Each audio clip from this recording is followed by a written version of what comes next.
Okay, we should be online in a tiny teeny bit.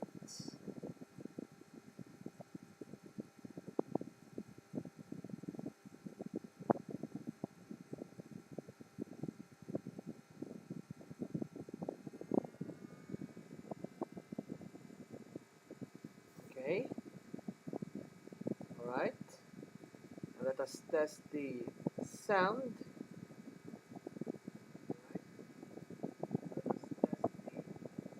And it works perfectly. Alright, it's time to just send it everywhere.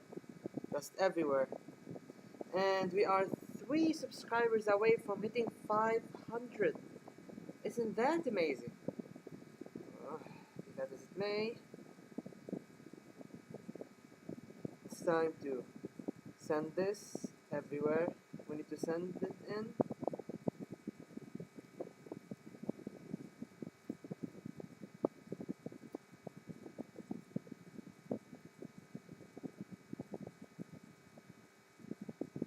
KG server, my server, which I highly recommend you join. Everyone.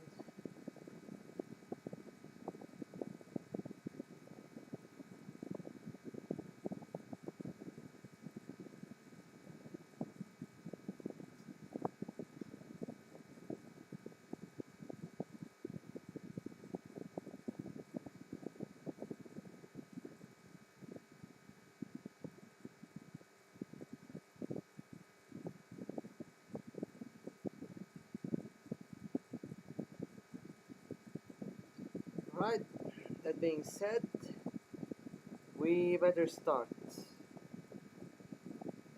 We better start the game. Okay, so settings wise, that's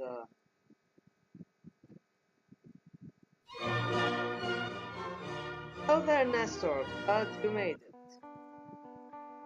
Alright, so put this on 15. Hey there, Logan, and I just started. How are you? I'm doing good. Right, so for the sake of um, actually discovering what this DLC has to offer, and considering I am dog shit at the game, I haven't played it in almost a year, so I'm going to go on Sandbox. I'm going to start a new game. Because I won't be able to play much, but I have this on. Well, it's alright, my friend. I'll be reading most of the events anyway, except, you know, the ones that we already go through at the time, so people joining. Alright.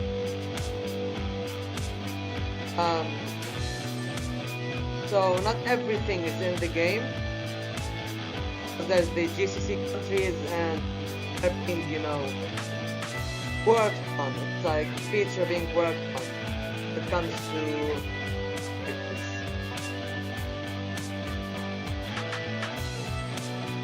this, the black gold. Right. So first things first, let's have a look around world map. How every single country in Europe is selectable. Our good interactions with Ethiopia and Yemen. Lebanon is also tradable. Let's trade with Lebanon. Malaysia is now on the map. Grenada is here as well. Our new decisions added to the game. These are the monthly decisions. Every 6 months you can do those. You have the old decisions and have these new ones. Alright.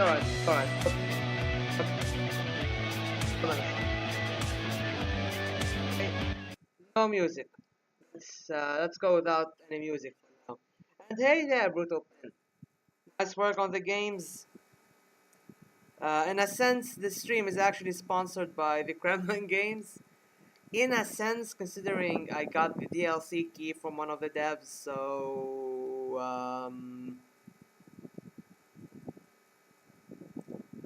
yeah, thank you, Kremlin Games, for being lovely.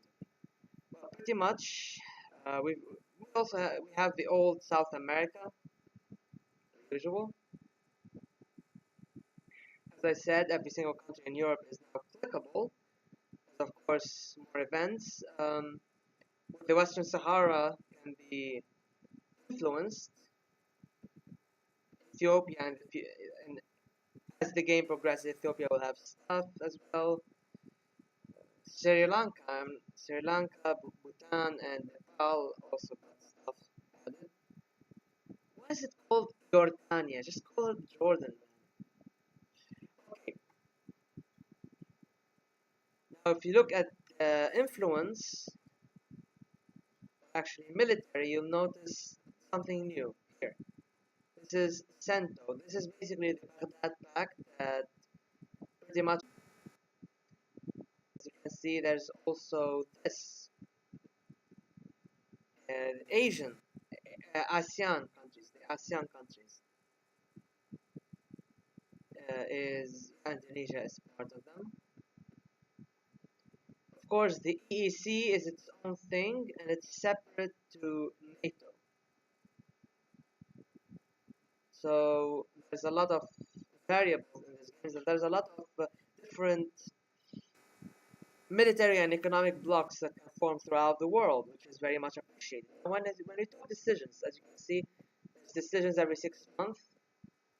Just like in Nostalgia, every May and November, every 5 months, you have a speech. You have every 6 months, so it's either increases your influence and spikes up your diplomatic reputation, decreases your influence and lowers your diplomatic reputation. So it's really good for when you just need that boost for that dip and dip rep. There's also uniting the Arab countries. There's nice new additions for the blocks. You can now unite CENTO and CETO into one organization. You can undermine American influence. These are like the monthly, every 6 months. These decisions are interesting. They help. If you have money and agents to spare, they really help you. Undermine the Americans and the Soviets. For example, generally in their own alliances in Africa, we have increasing oil production and building the pipeline with the Soviet Union, but these things are for the black gold modifier, and the black gold modifier is still being worked on currently.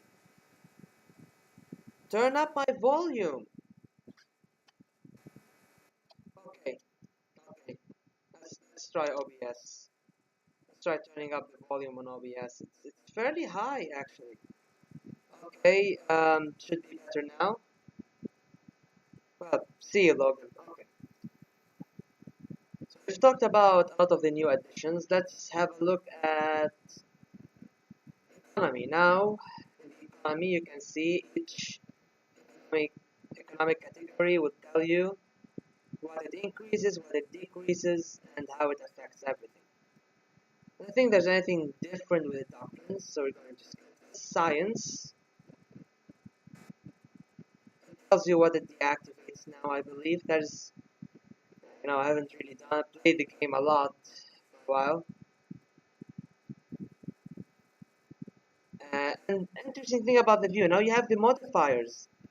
You click this button, you get the modifiers that you do not have to cycle through. Like this button, you have the modifiers that you have. For example, and there's everlasting modifiers. For example,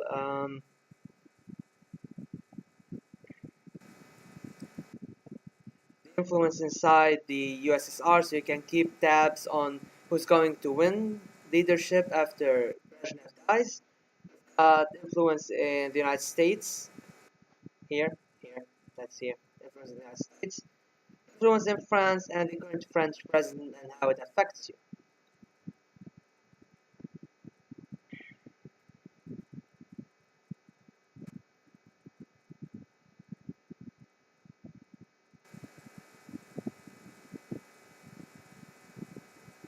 It's Gerald Ford, president of the USA.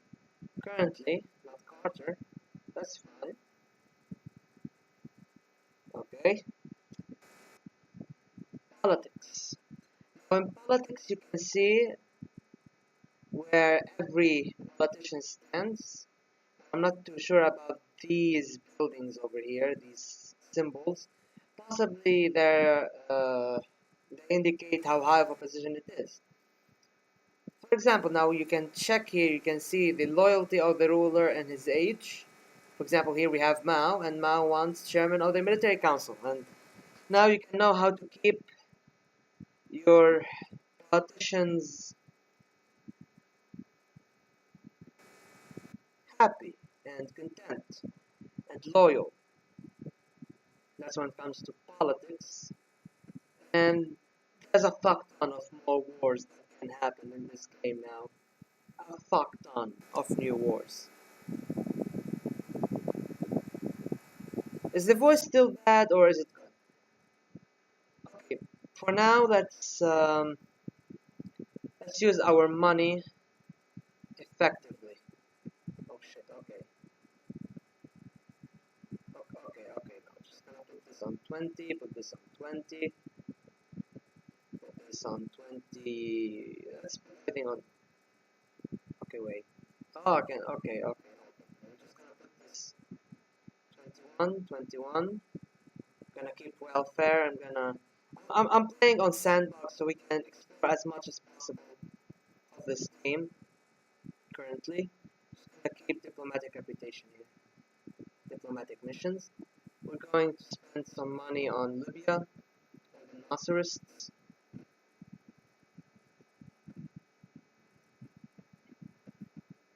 We still have 8 money. I think we'll start researching. Oh, okay. Okay, that's wow. And here's the new event symbol. I really like it. It's really lovely. So I think we're going to go with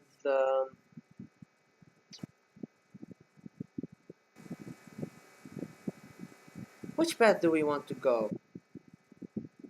Fuck it, Cultural Revolution. Why not? Why not? Criticize Deng. We'll do nothing with Deng.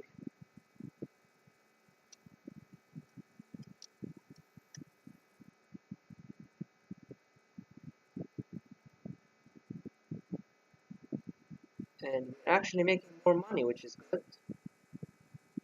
We're going to support the Maoists. And we're going to... Where's Zhao Ziyan? Here he is. We need to keep an eye on him to keep him alive. Alright.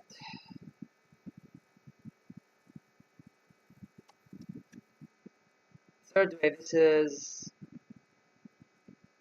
Argentina. I'm not going to spend too much on Argentina. I'm just going to establish some trade and then support the anti-communist socialist guy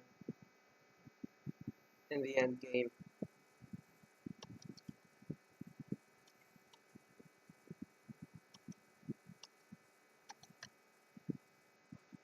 Elections in Thailand will support the coalition so we can start the civil war. I'm going to increase music just just to have like something playing in the background, so it's not just boring. Nothing. We're not talking about too much Zhao and Lai stuff.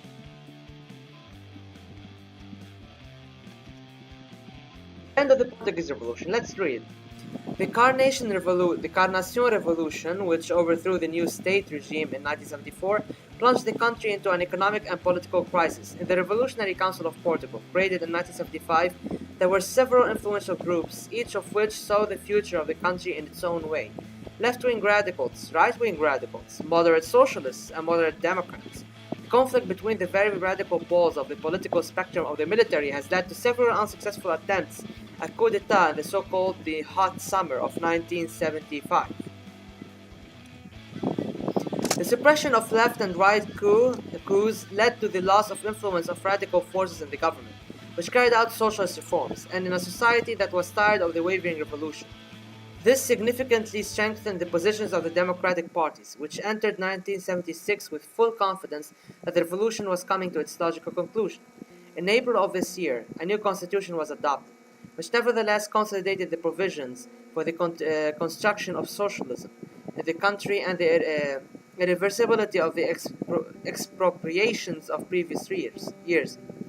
The parliamentary elections held in the same month were won by the Socialist Party led by Mario Suarez.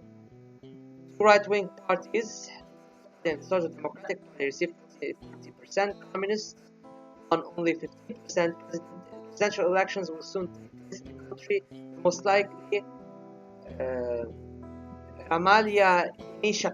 Actually, the names here are written in a fucked up manner, so apologies. It's not my fault. I do not know the names, and some of the types misspelled probably the names, so apologies. By the main political parties will win. However, the stabilization trend does not resolve the main contradiction in the development of the country. The situation for democracy is still unfavorable, and even the most insignificant shocks can breathe new life into the revolution. If the stability index of democracy exceeds 50%, then a liberal regime will be established. It will undermine the stability of democracy in Portugal. You have supported radical political and terrorist groups that are extremely hostile to the current regime.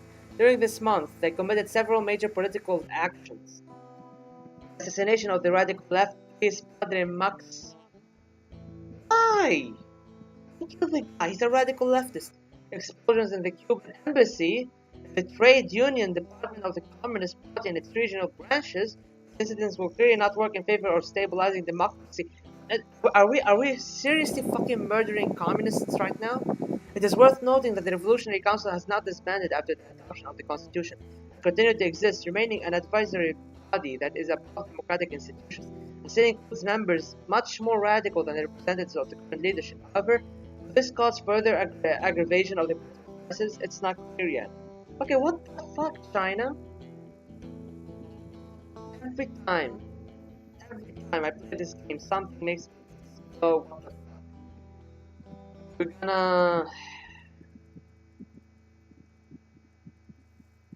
tell the people to fuck off the square. To support the Maoists, we want to have Libya fail in the Chadian war soon enough. We're going to send money to the separatists in Spain. Basically, they are Maoists so they can get the food for as much as Mao cares. I mean, Mao wouldn't care much anyway. Mao was about to fucking die in 5 minutes.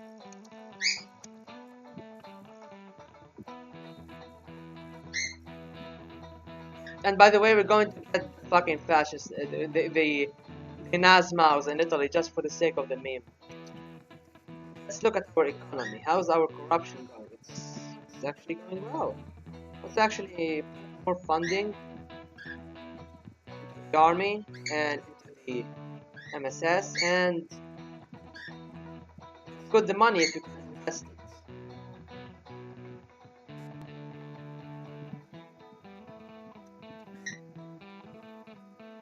We do need to get Zhao Jiang's. Okay, here we go. I'm going to put this guy as an MFA, and I think he will be alive. We can keep him.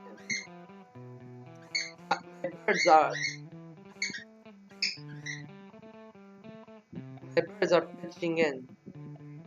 So we're going to put Deng in the south because Deng gives us money. I'm going to go Cultural Revolution, but also... okay, so we're going to play up here. I think I'm going to send help to the CPT, just why not? To establish connections with the CPT. We have the money, we have the resources, we can do what we want. Let's do re-equipment of the army.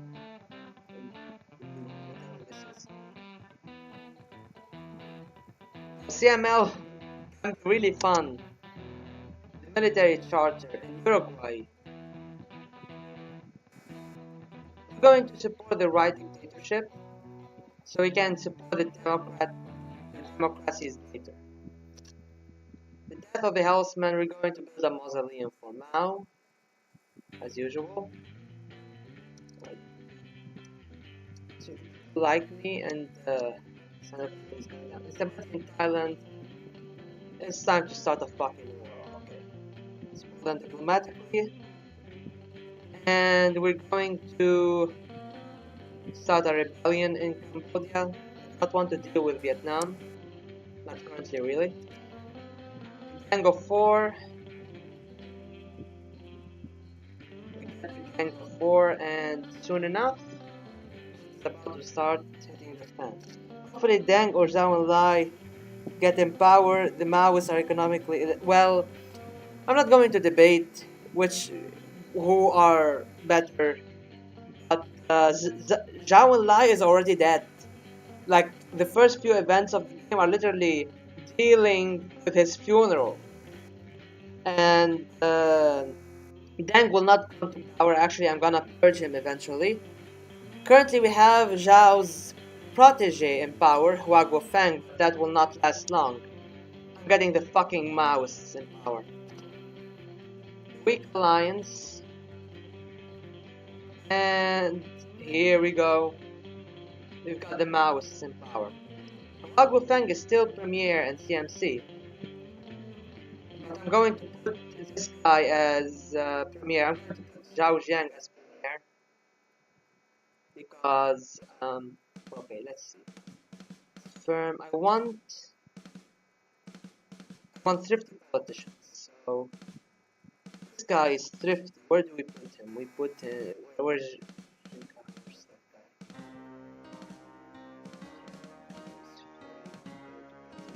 east? Deng Xiaoping in the south. Shen Yun still in space. Where's Shang? Shang Jilian, I don't want him. I want there's a Li Jian, and let's get into the north. Yes. We keep Wu De in the capital. Hua Fang, I'll keep him in CMC for now at least. Then we can tell him bye. There's a conspiracy, but I guess we can actually work our way around it. Hopefully. And now it actually tells you what to do with this.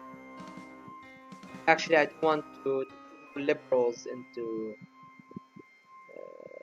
Zhao Jiang. I also want him as CMC. And this should be enough to balance the power and decrease political pressure. It would be fun to go moderate, get China to be green, then turn Western Europe green out of the USP. I mean, hey, listen, West is green is a fun thing to do. The Cold War between China and the Chinese aligned West, and the Soviet East. I mean, that is one way to look at it.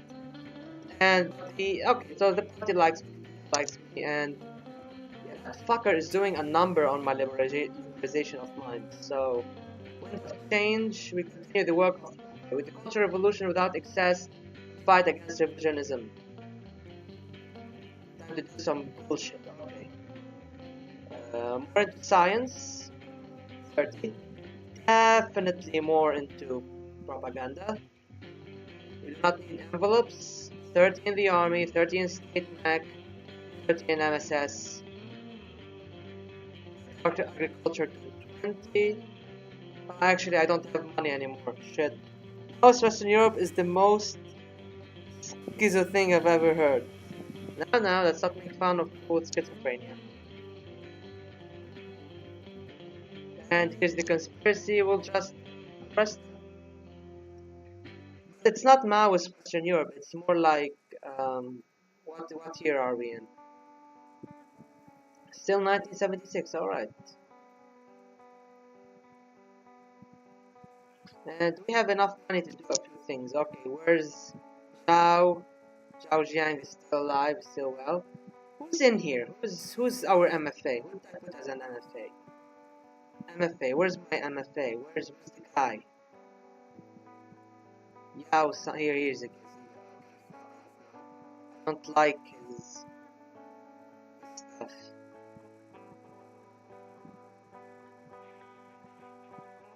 I think I want to Gang as MFA later on if it doesn't die.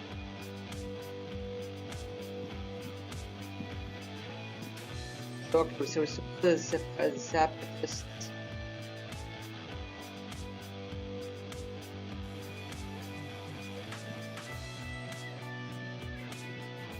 Undermine the stability of democracy in Portugal.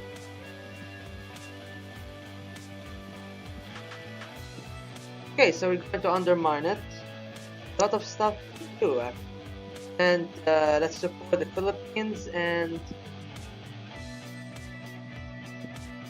we're going to just keep farming this until something happens. 1979, I should support the part of Thailand. I'm talking about Thailand. Send assistance to Burma so we can turn it red. Soviet Union is not happy with me. It's not something I fancy.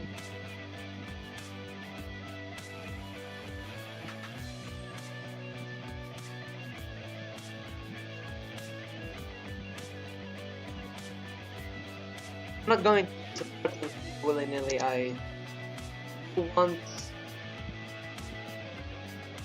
do some agricultural research. Indian elections, we're going to support the opposition. Fuck Indira Gandhi. You know what? Maybe if we're lucky, we can actually start a revolution over there.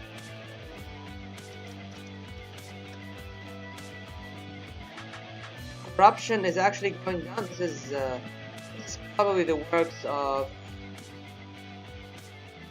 It's at 10.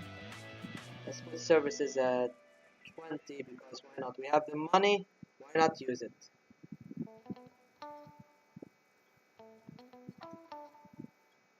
Back to the roots, we will revive a planned economy. Popular discontent to break them apart. Okay, no problem. Overflowing is an honor. We're going to go with this balanced planned economy. Secting or sectors. Okay, I need the Soviets to hate me less.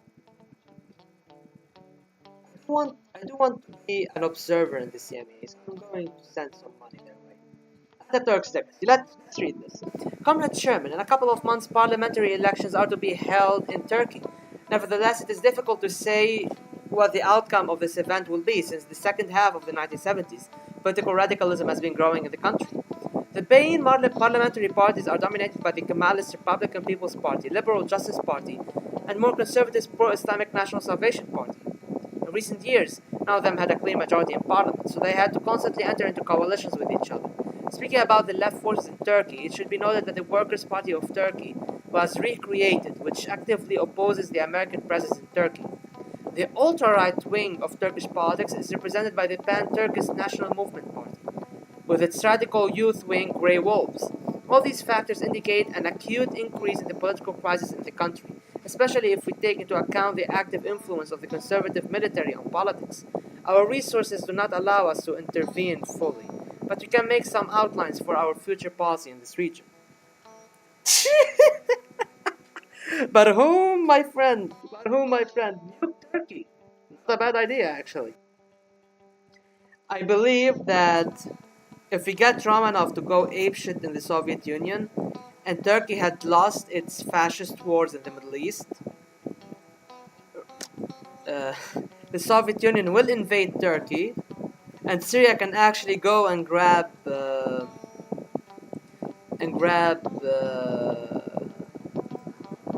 Diwal Iskandaron, or also known as Hatay. So we're going to establish contacts with the far right because, why not?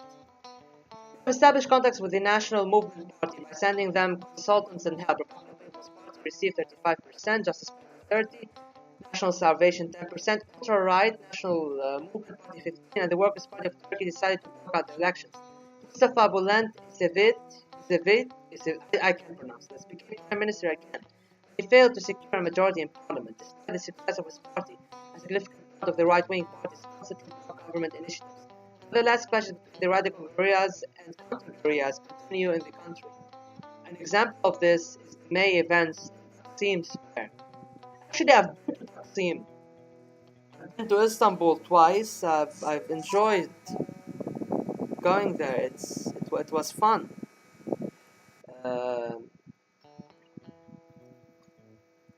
But I believe it was basically an open. I've watched a video. I somehow followed established contacts.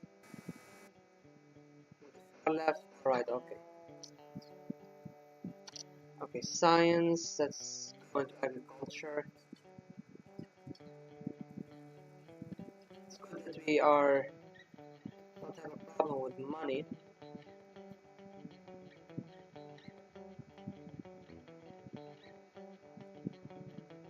And up until 6. But let's see. Agriculture. We need more. Just gonna put this at 40 and let's see where it goes. I'm just putting a super state right now. So in Spain, shortly before his death, the dictator Franco appointed Juan Carlos I as his successor and King of Spain, who ascended the throne after the death of the Caudillo. In 1976, he appointed Adolfo Suarez, one of the representatives of the reformist Francoism, as Minister of Spain, as Prime Minister of Spain. For several years, he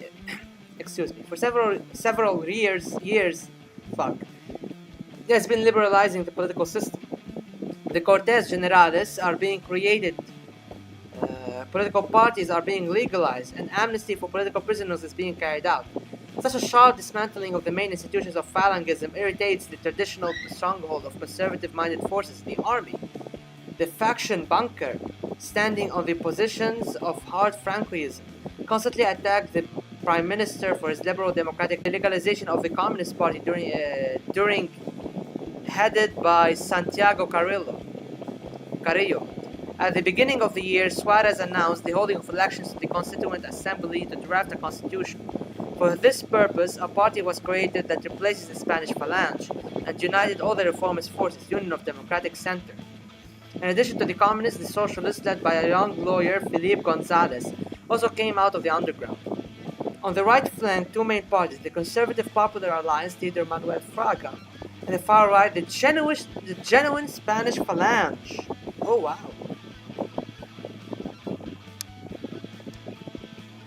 Such a variety of political forces call into question the possibility of an unconditional victory of the new party in power, since it is almost impossible to predict the outcome of the first democratic elections in several decades of a totalitarian regime.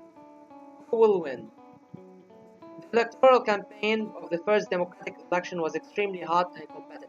The current Prime Minister Suarez, who occupied the free niche of the center of the political spectrum of Spain, refused to participate in the elections. But he expected defeat did not happen. Every woman in Spain received a letter in the mailbox signed by Suarez with a promise to take care of her family. Both leftist parties, fearing the shadow of Francoism, attacked the People's Alliance with sharp criticism, which plays to the advantage of Suarez. The election results were not shocking. Suarez received 5%. The Socialists have secured the status of the first opposition party, very confidently gaining 29%. Far behind these two, the Communists and Conservatives and Phalangists, PH, Lebanese Phalange is in Spain did not get into parliament at all. The radicals suffered a serious defeat in the elections. Fraga estimated the conservatism of the bourgeoisie, peasants and the urban middle class, and the general secretary of Carrillo's Communist Party, the leftist attitude of the Spanish workers. So far, all the real power of the voters belongs to the democratic parties, but will the passive majority be able to overcome the active minority this time? Only time will tell.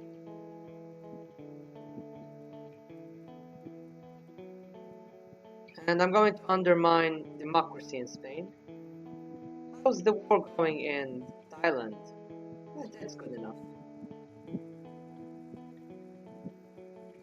Alright, can I put Deng as my MFA? Not yet, next month. Okay.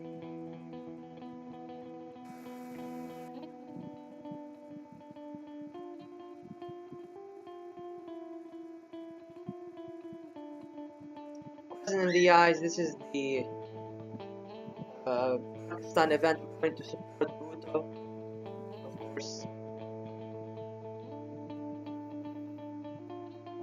Problems. Okay, we're going to leave this. We're going to just anything when it comes to the Soviet Union. Just things run their course. War for Ogaden. After declaring independence, Somalia put forward a number of territorial claims to different countries. The new government proclaimed the idea of Somalia, which as planned was composed of the territories of Ethiopia, Kenya, and Djibouti, inhabited by a significant number of Somalis. In 1969, after the revolution, Muhammad Ziad Barre it's actually Ziad, not Ziad, when I read it in Arabic, came to power, proclaiming a course towards building socialism and intensifying foreign policy in economic contacts with the Soviet Union and the socialist camp. However, Barre did not give up territorial claims to his neighbors.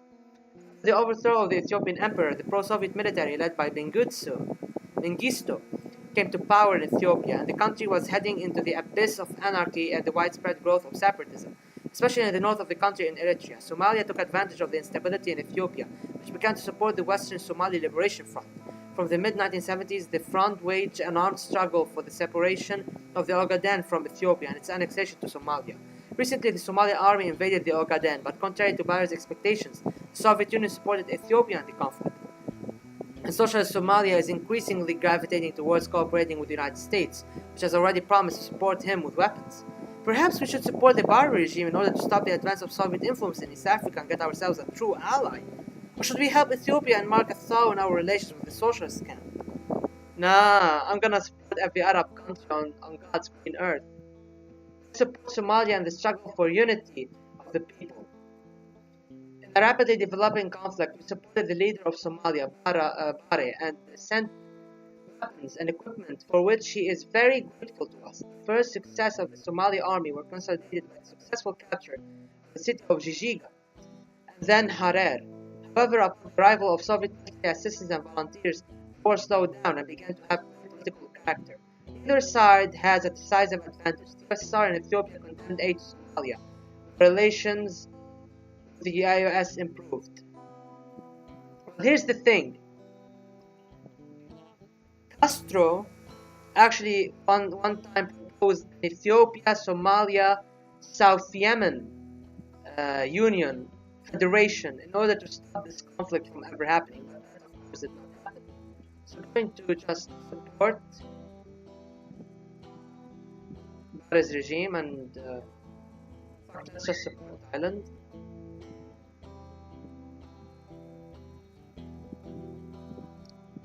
War is over. Okay, let's read. Barre's dream came true. The leader of Somalia managed to return Ogaden to his native harbor and strengthen his regime. What keeps Somalia state socialism, makes it under our influence, is the Ogaden. Somalia loses. We keep trade with Somalia, but if we have supported them, and it'll go national socialist. And Ethiopia, we can't really do anything about Ethiopia. Popular discontent, we're going to break apart the enemies, revolution, and all that. Science. Here we are in right now. Which year are we in? 1977. Okay. Let's go to the world map. Where's the science?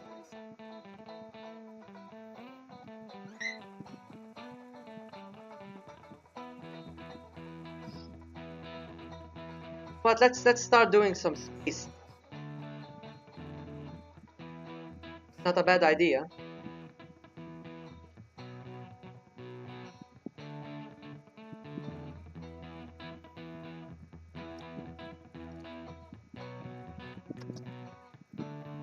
Wow, where's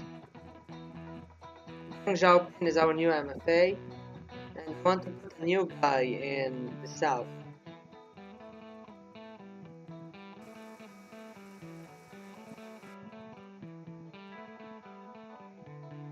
This guy is a reformist, soft and thrifty. I want to support him.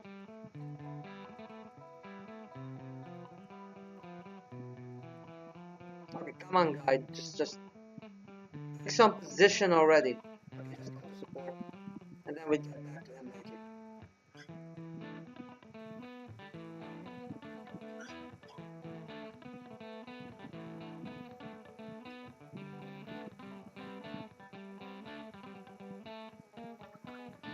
Okay.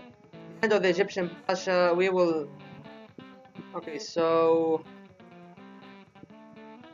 who took charge in here?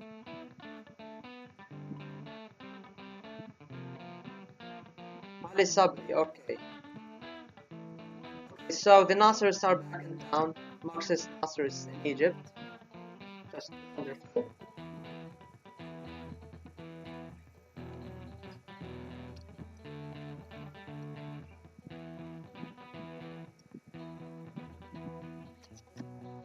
The fate of the Panchen Lama.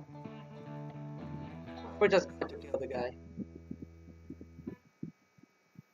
That sounds bad to say, but I don't know. We will support Belabiscu, and the USSR is not happy at all. But that's not a problem because we will pay them money to like us. Burmese road to socialism. Have the communists organize a party coup. And now we have Burma under our influence. Homeland of Democracy will support PASOK. In this, our industry is doing well. We're just going to keep increasing this.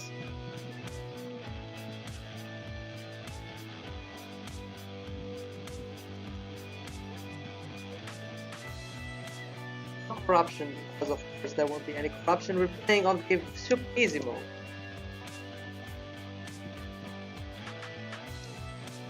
But let's see what wars we can have. Coalition collapse. We will tell Saddam to relax in Iraq. Things together. That's the guy that we were supporting. We're supporting some guy. Where is he? Was reformist. Was the guy killed? Where the hell did he disappear? Gao Yanan. Where is he? He was thrifty. He was a thrifty politician. I think he got killed. He got killed. Possibly. Yikes. I attempt to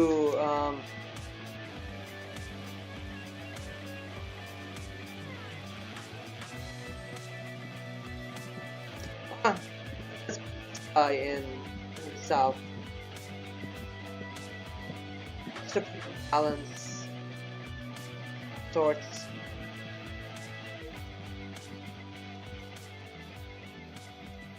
Have full liberalization of mines where we are Maoists. Wonderful.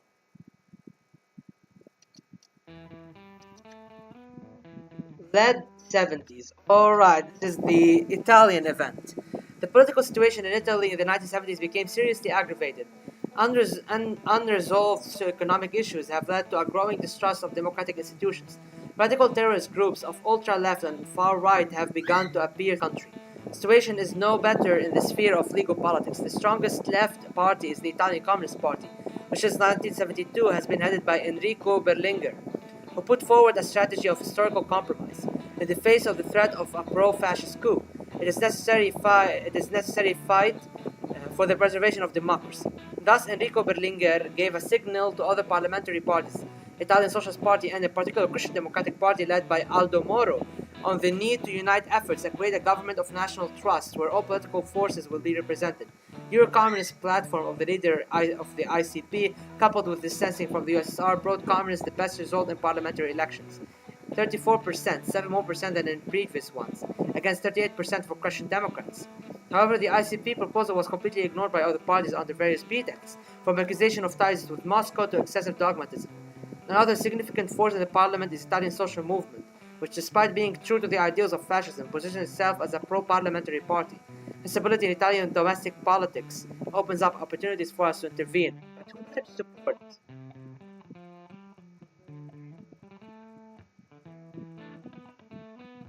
Okay, so we can establish connections with the ultra-left organizations, far-right organizations, make connections and then hand them over to the police, or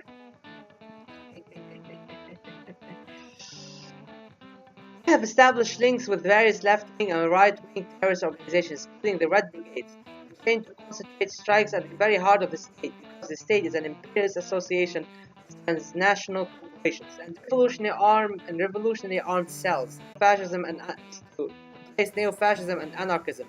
It remains to understand, why did we do it? I hope time will tell.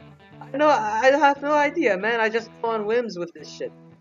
Let's support the Maoists in the Philippines and undermine democracy. Helicopter tour. We're going to start supporting the anti-Pinochet folks. By the way, Balabisko is our friend in Hungary. Iranian Revolution. Support the Democrats. Support the left-wing organizations. Just not interfere at all. And while the game will be fun with the left-wing organizations, who wants Saddam to go to war? So yeah, I'm just gonna let this thing go as it goes. Actually, we can support the left-wing in Iran. Alright.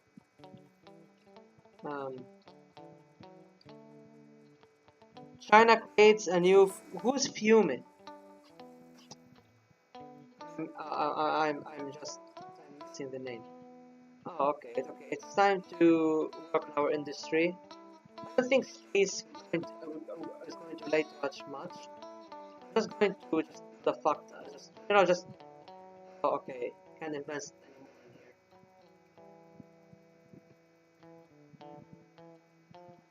Yes, if you have moderate in charge, because you can support Islamists. It's very fun. I think if you have reformist authority, you can support Islamists. That's true.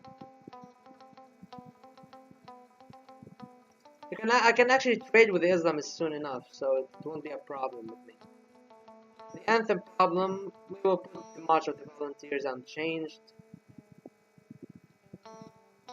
We're still losing Dip Rap, Eternal President. Get in touch with, okay, we're going to play contradictions and push. So this is Uruguay, I think. Anyway. But I want to fuck with here. Oh yeah, no, I do need more stuff to start fucking with these guys. No problem though.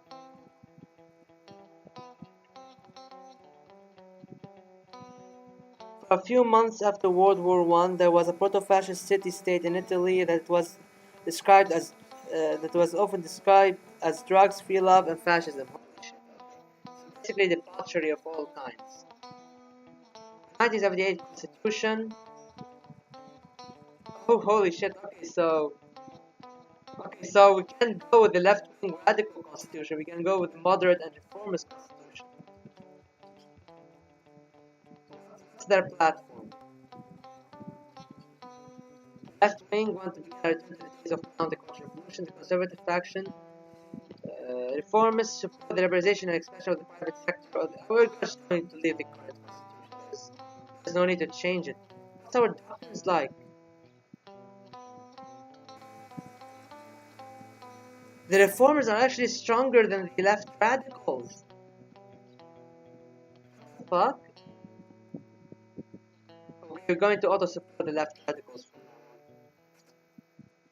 There were some anarchist ideas present as well, and some future. You know, fascists are really fucked up. End of historic compromise. This is an Italian event. Recently, ex-premier and leader of the CDA, Aldo Moro, was kidnapped in Rome. Rome. Not far from his home, ultra-left grouping Red Brigades, Moro, being one of the most authoritative leaders of the CDA, supported the idea of a historic compromise. On that day, he was heading to a key meeting with Parliament, where he intended to put forward their plan to form a government of national unity in Italy, headed by the current head government, Andreotti, and with the participation of communists. Nevertheless, radicals managed to instigate car accident, neutralize the protection of the ex-premier, and take him prisoner. In their appeal, they demanded the extradition of several captured terrorists in exchange for Moro. Most of the parliament parties were against negotiations with the terrorists, and they would compromise the political constitutions of Italy. Only the leader of the Italian Socialist Party, Bettino Craxi, called for negotiations in order to save the ex-premier's life. Many politicians from other countries, the Pope, and the UN Secretary General called on the terrorists to release Moro. Listen to this. What's dominant faction is so it's basically the reformers that are dominant right now, and coming in at 38%. Coming in second is the left rads of 32%. Are going to auto support the left rads. Many politicians. So just the Pope, the UN Secretary General, the General Secretary of the UN, and many politicians from other countries walk into the terrorists' headquarters. That's the start of a good joke. You know, in my test run, it wasn't the Red Brigades, it was the fascists, and they executed the guy. Do not interfere, pacify the radical left, and force the ex-premier to be released. Accuse the United States of inspiring terrorist attacks. Accuse the USSR of inspiring terrorist attacks. It will not interfere. Things buzz. Holy fuck! This will be funny. This will be fucking funny if we do this, but I do want to get the national Nazi Maoists. In one of their latest communiques, the Red Brigades reported that the ex-premier Aldo Moro has been sentenced to death by Pio Ceprano. May 9, 1978, in Rome, in the trunk of a red Renault parked in the city center, just halfway between the headquarters of the Christian Democrats and Communist parties. The corpse of Aldo Moro, riddled with machine gun fire, was found. Holy shit.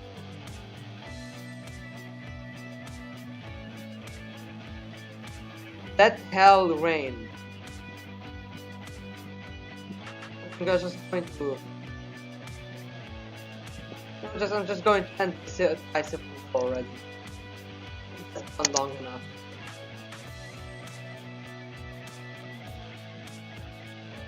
And we will institute.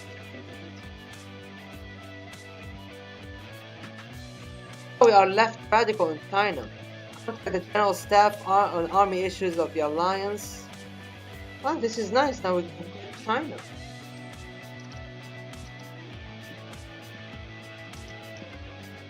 Cosmodromes will build both projects.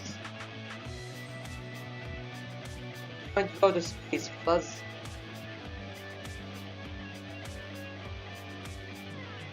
Right, economy wise,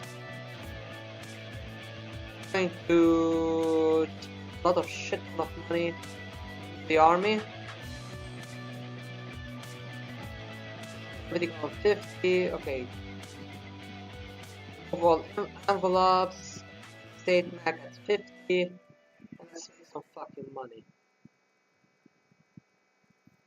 I think I'm going to pay off Ceausescu's debt.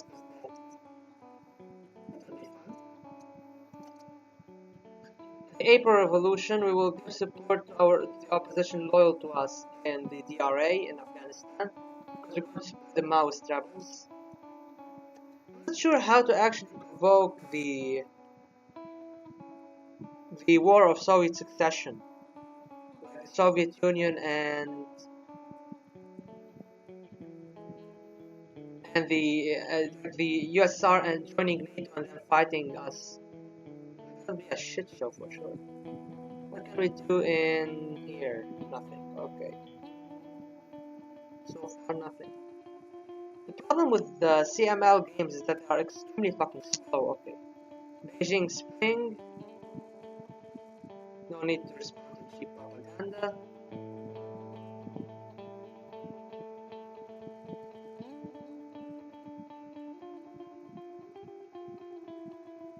Let's pay off our entire debt. And more money into propaganda, because why not? Okay, let's see. Popular discontent. We have enough fucking agents to take over the world. Libyan Chadian conflict. Libya taking advantage of the civil war in a neighboring state occupied the Awzu Strip, a narrow strip on the border of Libya and Chad, rich in uranium deposits, and in 1976 annexed it. In Chad itself, there is a conflict between various political forces during which Paris and Tripoli support the opposing sides. But all this fades against the background of Gaddafi's ambitions to expand Libya's influence in Africa. Despite a number of failed... What the fuck just happened? My game tapped out. We're back, anyway. Despite a number of failed projects to unite Arab countries, the leader of the Libyan revolution still dreams of ousting French influence from the continent, while President Valéry Giscard d'Estaing fuck the French language, seeks to retain at least some influence in the former French colonies. Who's who? Libya continues to expand arms supplies to Libyan forces in Chad, however it is not clear how long this conflict will last. Well, I do want to support Libya in the war. Having them win the war will turn them to socialist nationalists, as well as Chad, and Chad will become a Libyan puppet, and Libya will not be able to join the UAR. Therefore, I'm going to support Chad in this conflict.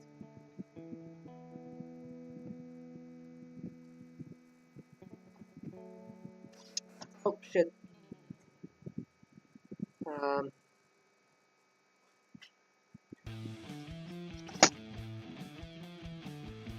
Yeah, Colombia had over. New launch vehicles, this is another space. We'll start developing all projects. We have the money, why not?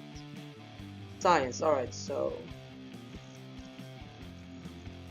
start doing stuff with agents, and let's increase our research. I believe that we will need it. Now, who's the dominant faction? It's just not left radicals aren't even there. There's still like a 4% difference between the states. Let's put our money into science. We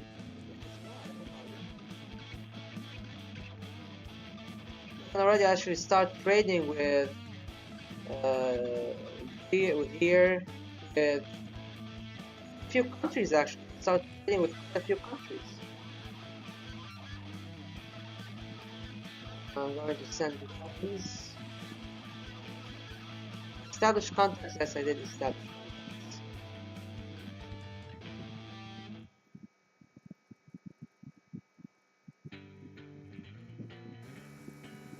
I need to reduce my diplomatic reputation soon with a detente with the Soviet Union.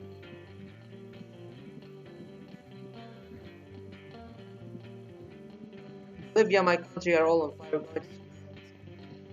The leftist option, of course, 3 times, and of the oligarchy in Ecuador, we're going to support the democratic socialists.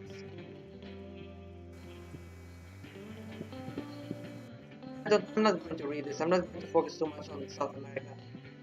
I'm going to send weapons, however, to Chad, and they're going to win the war soon.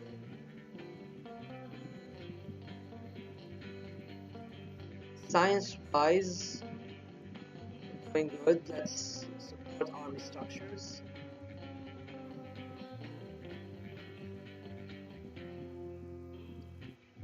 So much to do, and we're still only in 1978. The game ends in the end of 1985. Alright, so we are actually really very much reducing our international reputation. This is good. This is good. So we'll be able to trade with green countries. To start our course on okay.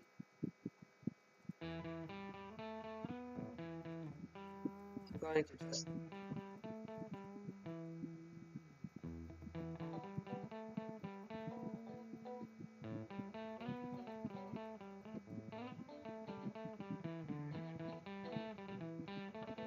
industry is not growing as fast as it should be growing. I think I do. Okay, let's just put more into our industry. More money is always better. That video, we're going to support the centrists. Like that doesn't really matter, really. Okay. Large-scale project.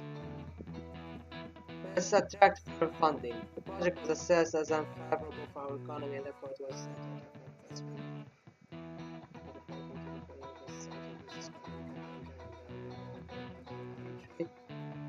Okay, what did I just do? What did I just do? Chinese plan for nature transformation. Okay. If we had the oil stuff, this could have been better. Okay. Expansion of the CMA will oppose this by all means. Maybe I could fucking nuke Vietnam. No, I do not want that. I can really nuke Vietnam, but I do not want that. Not now, no. So let's see, what do I want to do actually now? With Portugal, trade with Malaysia.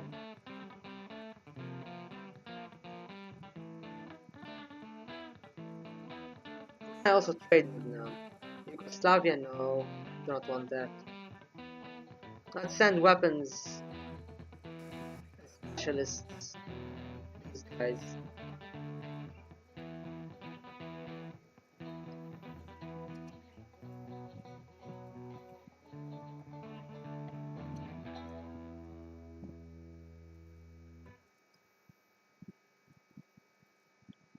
Fishing Galaxy. In most barracks of the army and the civil guard, the secret services, in officers' clubs and headquarters in military schools, portraits of Franco still hang everywhere, to which portraits of the king have recently been added. However, portraits of Prime Minister Suarez are not hung there, as they consider him a traitor who legalized the Communist Party, seek to return autonomy to the separatist regions and curtail the powers of the king. As a result, the army feels betrayed, and according to our intelligence agencies, a group of military men gathering at the Galaxy Cafe are preparing a mutiny for mid-November, when many Phalangists gather in Madrid for the anniversary of Franco's death.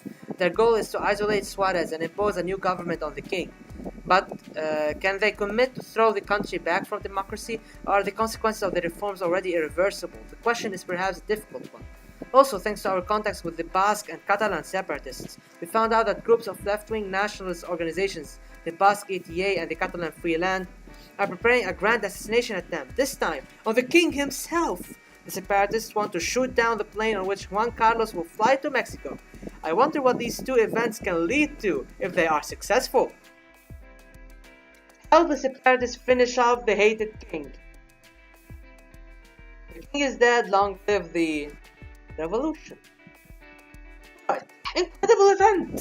The royal plane had just managed to rise above the runway of the Madrid airport and was instantly blown up by a homing missile. The Spanish public is in shock.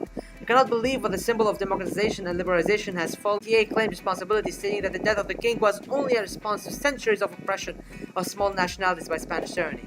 For the military, this was the last straw of patience. They could put up with the legalization of communists and socialists, attack on Catholicism, but not with the king, who was appointed by the Caudillo himself. With the best traditions of the Spanish pronunciamiento, the military rebelled in the province against the democratic government of Suarez.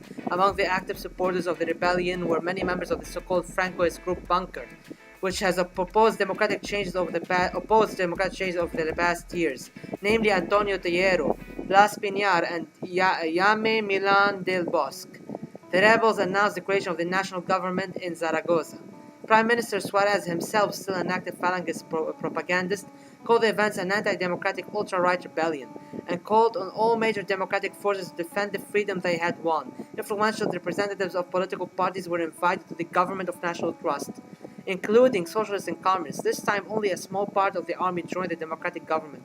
As a result, Suarez had to announce the complete mobilization of the population of the cities under the control of to resist the rebels. The superpowers that adhered to the Helsinki Accords which consolidated the post-war Yalta Potsdam alignment of forces, stated that the events in Spain and internal affairs of Spain. However, it is obvious that each of the countries has its own sympathies for the current situation. Glory to Catalonia. Well, you know, this is the Civil War. I have seen this one in 1936. Government forming a government of national unity versus the right-wing separatists. And the war has begun. Oh yeah, let's finish these guys off. Second Spanish Civil War. I'm going to support the government as the Phalangists. War is over in Chad, a must-read. Anti-Libyan forces managed to combine their efforts and dislodge Gaddafi's troops from the territory of Chad and Al-Zawsra. The Western anti-communist regime of Hussein Habri was established in Chad. Against that defeat, it seems that he still needs to grow to dominance in the region. You know what? Fuck Gaddafi. I actually don't like the guy. And you can't do anything anymore about Chad, unfortunately. You should be able to coup it or something.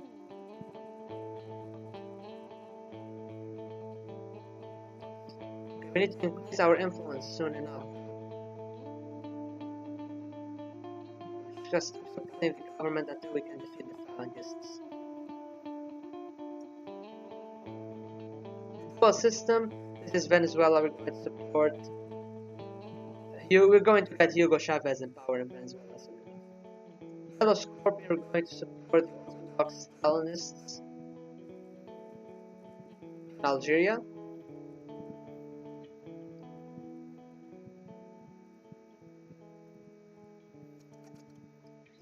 Diplomatic crisis. We will organize a detente with the Soviet Union, which only brings us closer to more trade with the trade agreement, and let's trade with these guys. So who we can trade with now?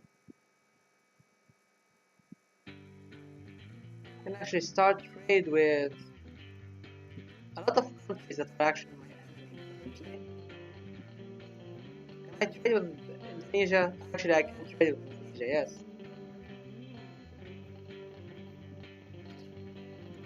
That's an interesting development.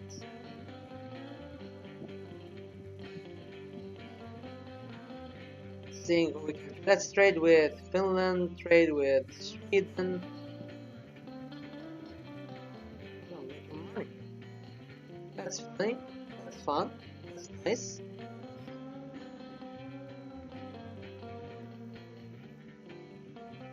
I do want to agricultural reform. We'll go back to collective farms. And we need to get now someone else. CNC. Yang King is going to be our fucking premier. Let's start increasing our dip rep again. Let's see how this goes. Alright, let's support the Maoists. Soon enough they will be taken over. Let's undermine democracy in Portugal. Circle. Damn it. I couldn't establish ties with the mafia and with the Chinese triads. Space communication.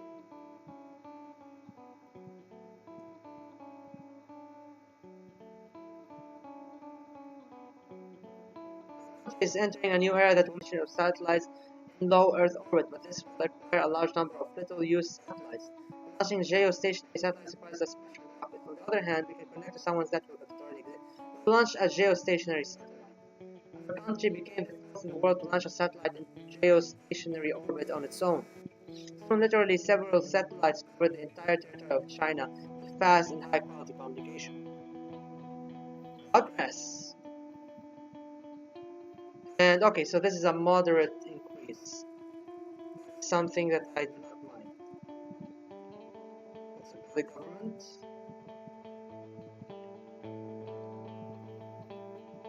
Teach Vietnam a lesson. We will hold a meeting with Vietnam and we will trade with them.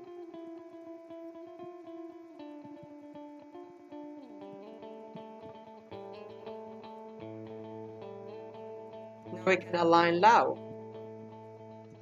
Iranian Revolution Endgame. And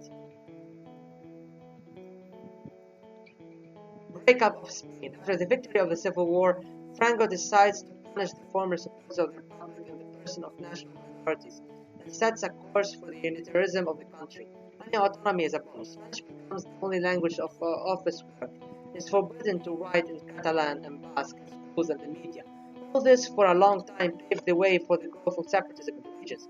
In the 1970s, the terrorist left nationalist organizations ETA and the Free Land became more active, which created a headache for the Spanish government. Gaining autonomy in 1977-1978 did not reduce the degree of unrest. In elections in Catalonia, the left-wing parties gained a dominant position in the Basque Country nationalist organizations.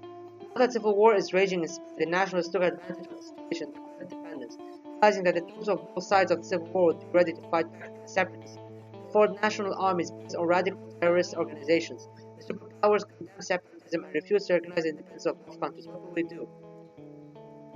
Send military and humanitarian aid. We sent humanitarian and military aid to the governments of the Basque Country and Catalonia. Thanks to her, they managed to hold back the advance of the troops of the national government and gain a foothold. The superpowers condemned for interference in the internal affairs of Spain. Shut the fuck up.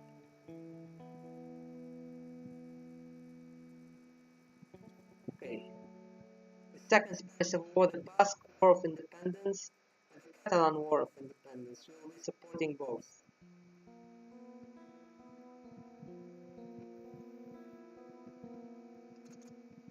Hasta la victoria siempre. Okay. A war between two Yemens. In 1972, there was another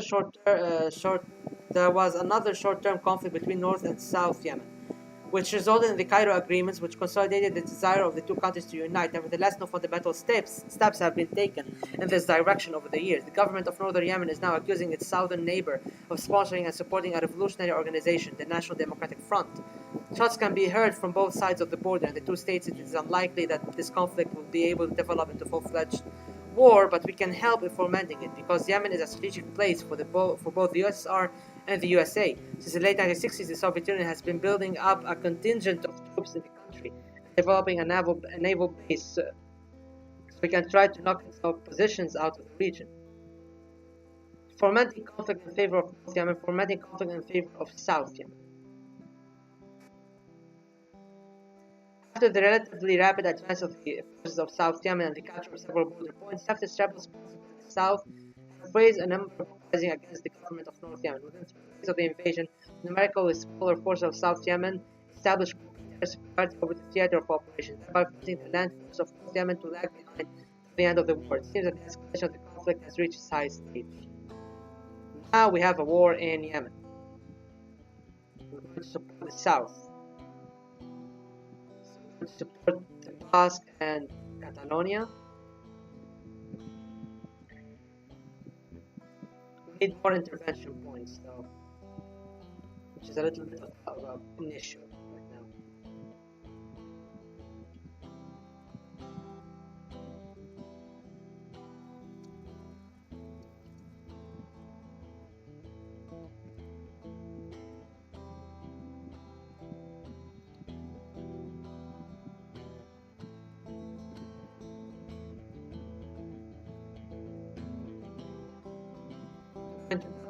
A lot of money into diplomatic missions, because the diplomatic missions actually give us more intervention points, which is always good.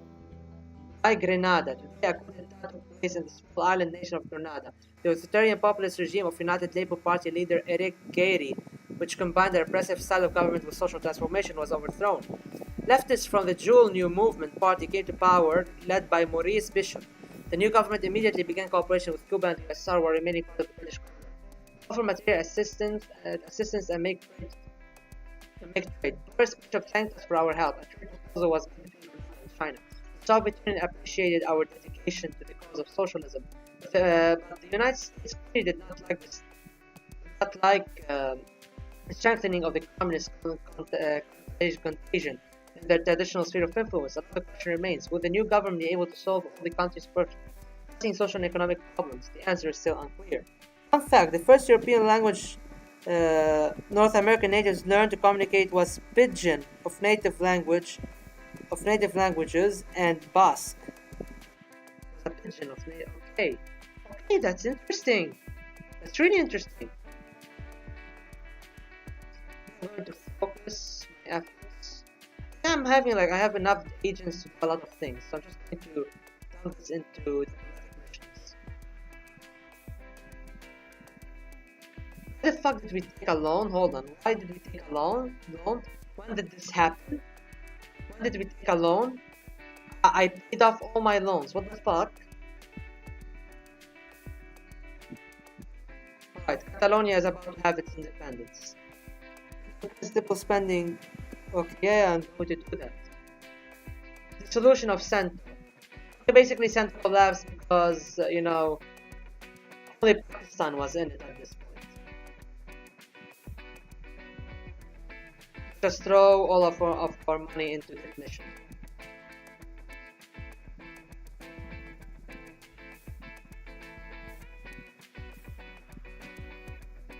Right? I think we're about to finish the Basque situation, then we're going to finish off the rest of this economic union. I'm going to ignore the proposal for now. Religion is like informal talk for transactions and stuff, if you did not know. Oh, that's cool. Right, science. Let's see. What year are we in? Still 1979, I think. Yes, 1979. Not even halfway through the year. Alright, so we're going to just focus on agriculture.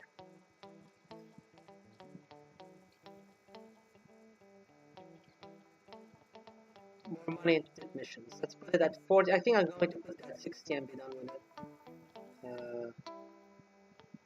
There's like 4 wars on my screen. It will increase. UK elections.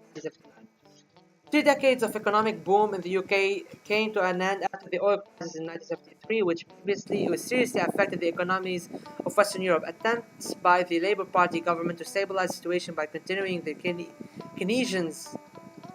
Keynesian reforms. However, these measures were only partially successful and did not solve the structural problems of the British economy, the main of which are the lag in the introduction of new scientific developments in industry and the unprofitability of a significant part of the state-owned enterprises.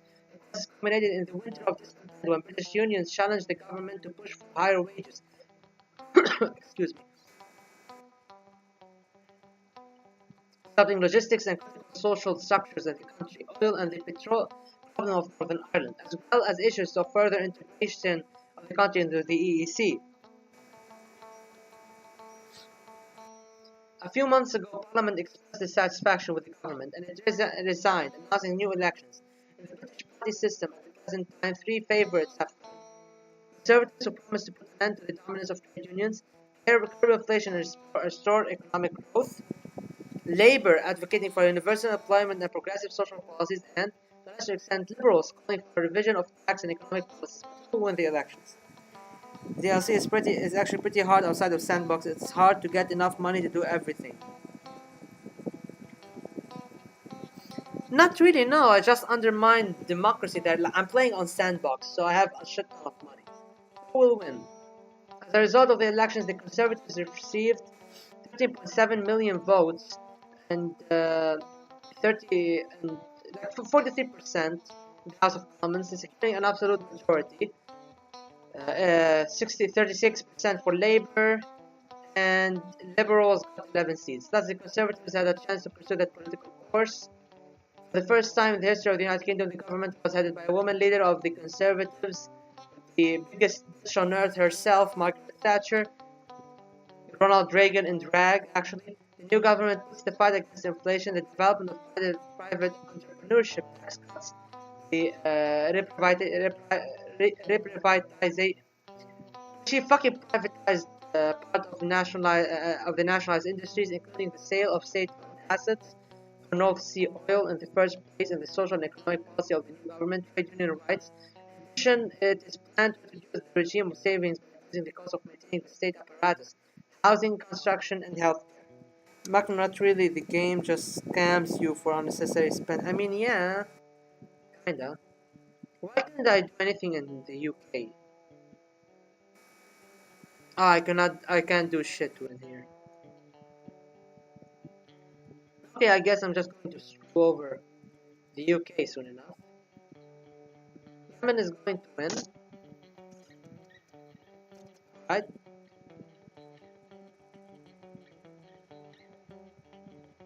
We just saved Tusk. Michel Parenti, enjoy. Parenti, the guy in America that kept talking about defending Cuba. The Tusk government managed to defend its independence and fight off the superior troops of the national government, which gives us an ally. Wait, why can't? Okay, okay, fair enough. I'm going to trade with these guys later down the line.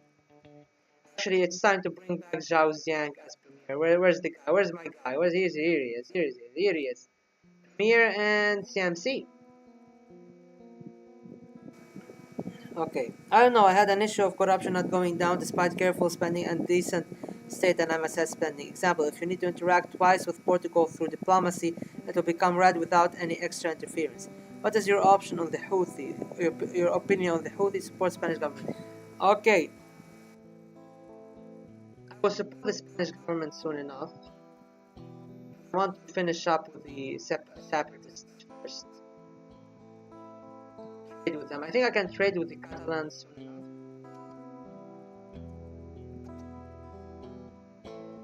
I'm going to finish the war in here first.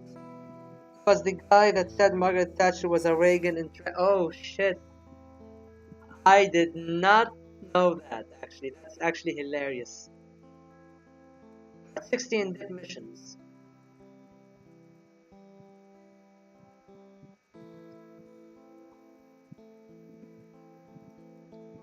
Hijacking the MiG.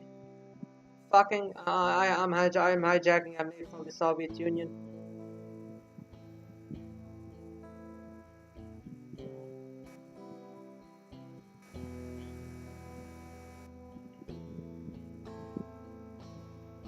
And I'm going to restore relations with the USSR. Just to become an observer in the CMEA. Because it gives me money. And I love making money.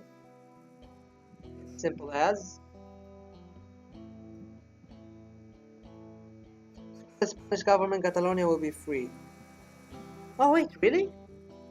Okay. That's good. Underground city. Don't have money to do everything. Well. Science. More agriculture. Event. Rescue the drowning. Back a good mood. I'm gonna give up on the Janata party. Because I'm going to launch a fucking revolution in India. Where's the option? Where's the option? Where's the option?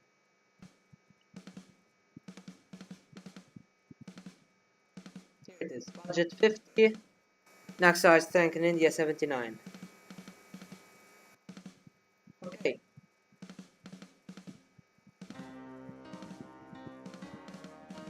Support them each month.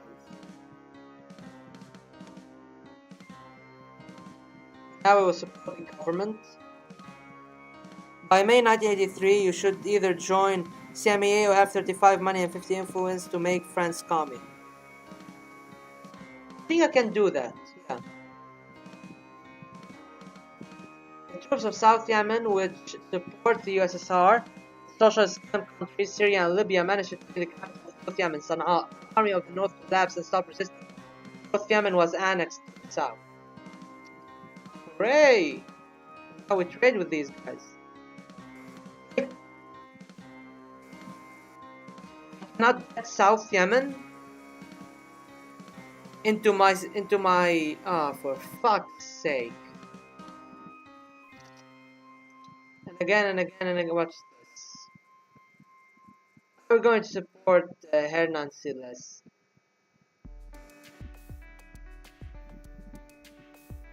Going to keep supporting them. Now it's ruined soon enough. We're going to support the government in Spain.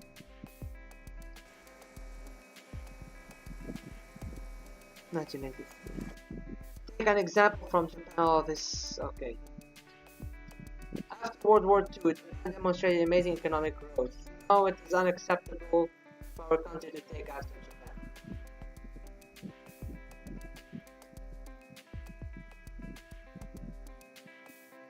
Okay.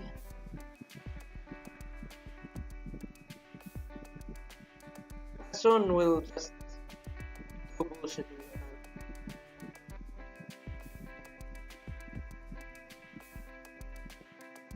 Commission on Human Rights. We're going to join it.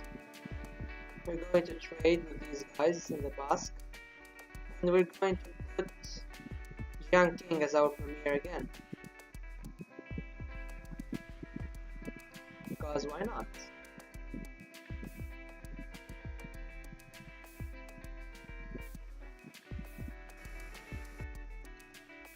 So far as Green Turkey and UK and Red Italy, Portugal, Spain and France EEC erased.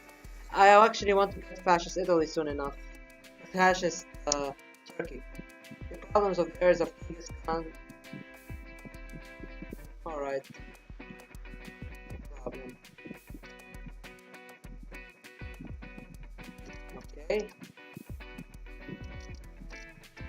Let's support the Naxalites. I cannot.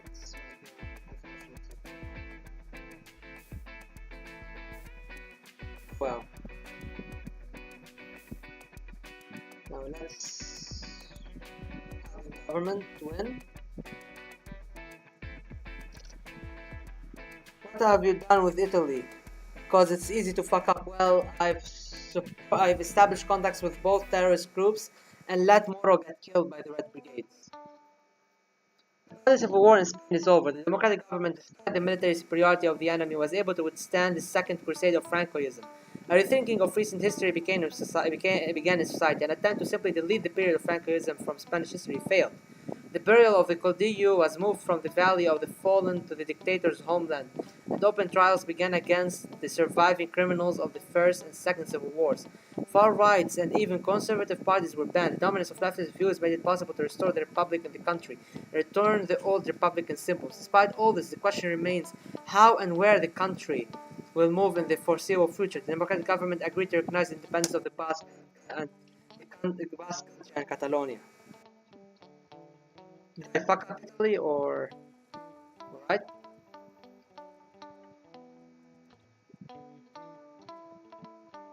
I think I started this too early.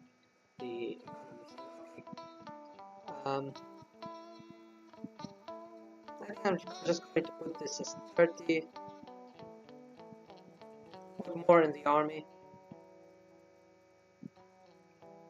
As much as it allows me to put. And as well as the MSS, because we can never have enough of those.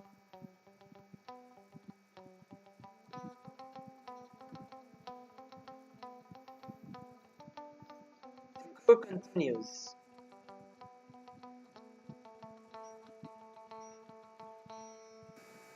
Okay, this is new.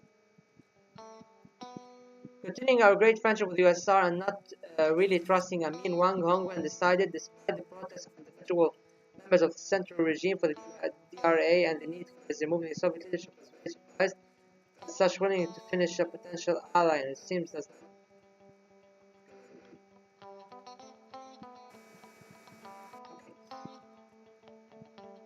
was very surprised and to finish a potential ally, and it seems does not happen. We will wait for the further development of these events. Having come to power, Amin launched repression as against his current and potential political opponents. The state policy of the destruction of feudal lords under the destruction come not only that. The USSR seems to be satisfied with the coup, although it pretends that everything is fine. Our secret ambassadors, special services established contacts with Amin, who has very pleased the acquisition of new allies. However, at the same time, he began asking us for providing material assistance to Afghanistan. once I supported communists and got green Spain. I reloaded and supported reformists and Spain got red. How the hell does it work? I do not know. It's the secret of game games. Rising Sun. We will get the CPG in power and we will train with them. Subway in China.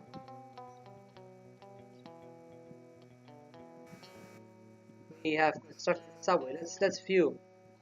What do we have here? No subway, okay.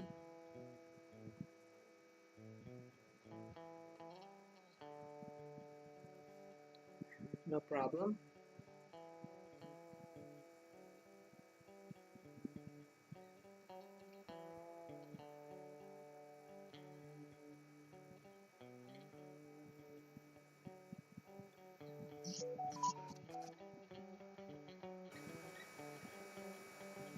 Hey, welcome back, Logan. But I think it's about time we formed our own alliances.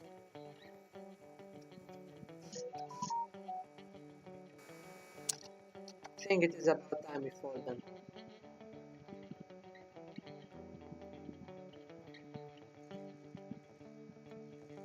I think I'm going to get information by the end of the game because why the fuck not? Let's go to doctrines. Create an economic alliance.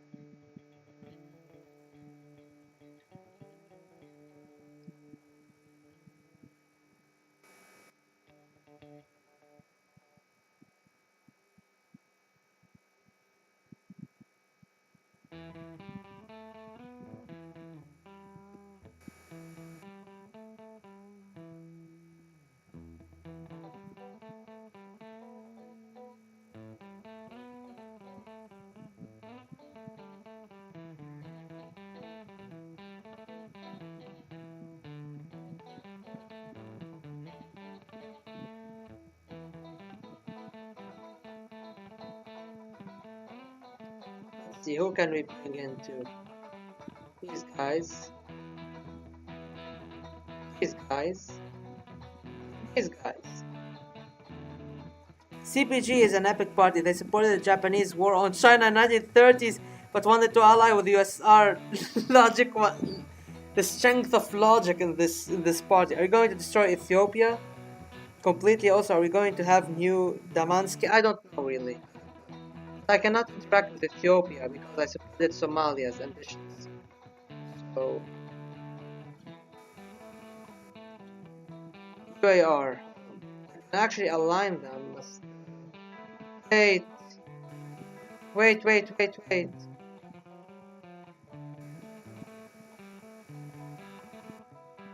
on a second.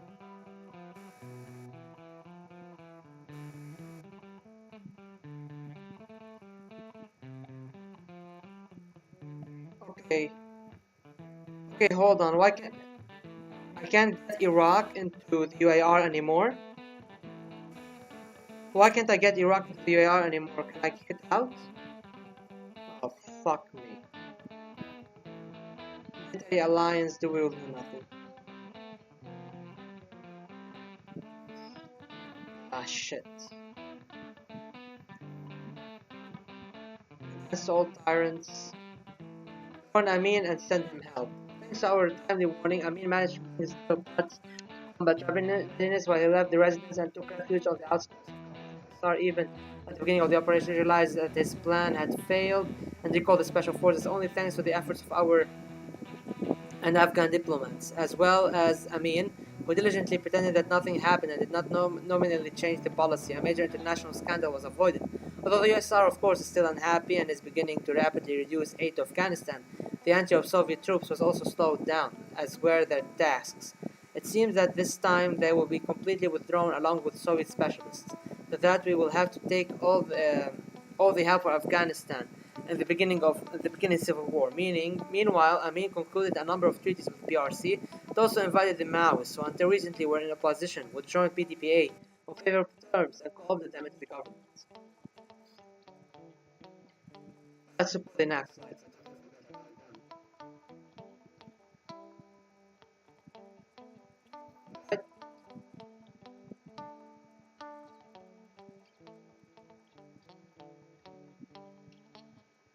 So basically we got the DRA under our influence. Our sweet Mishka. Yeah, we said fuck to both of them, and yeah, now we got the Maoists in charge.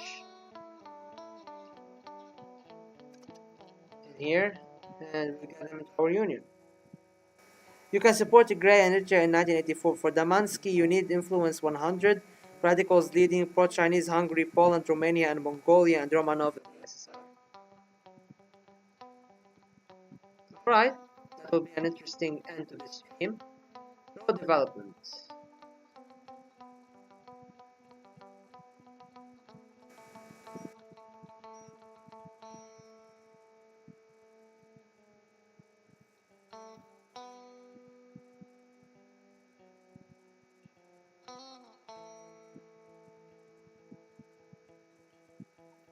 My influence just skyrocketed, so that's good.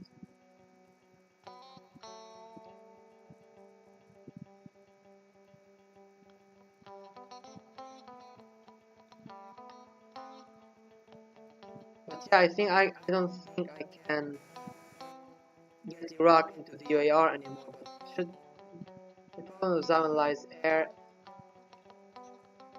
will do nothing.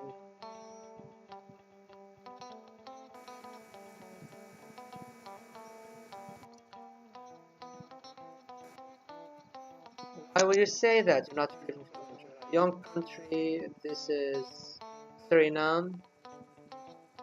So you're going to support state socialism in Suriname.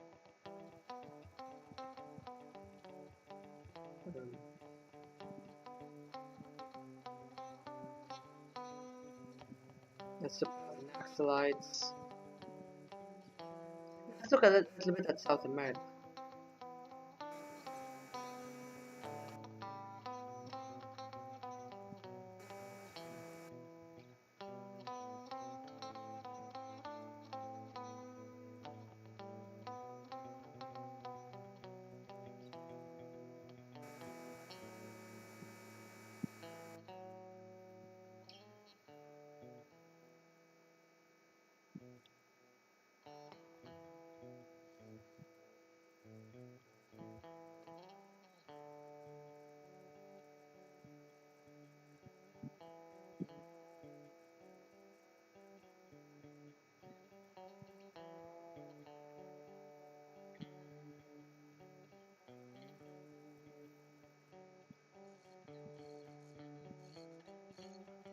They done it with the USA.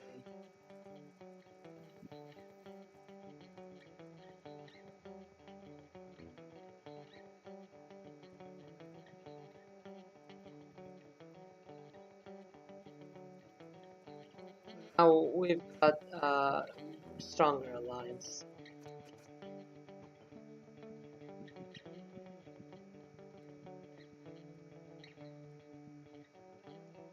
Please do it, as I forgot whether or not you can support your SR against yourself. I want you to check. Oh my god, that would be such a fucking move, I swear. Can I support the SADR? Well, we're getting there in terms of influence.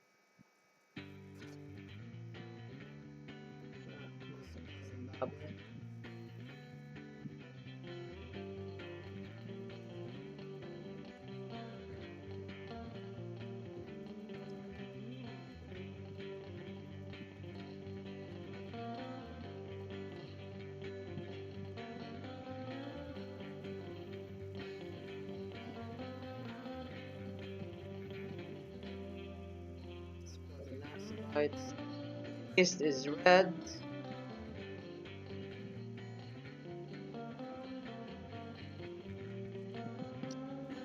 Alright. Just let them continue to partisan so we can launch a revolution.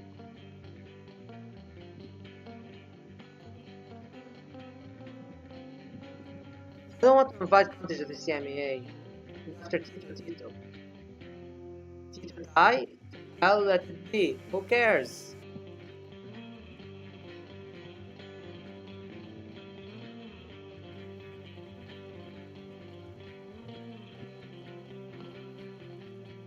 my god. Albania told us to fuck off. Oh shit, okay. Audience begins. The Maoists in charge in Peru. As you can see right here.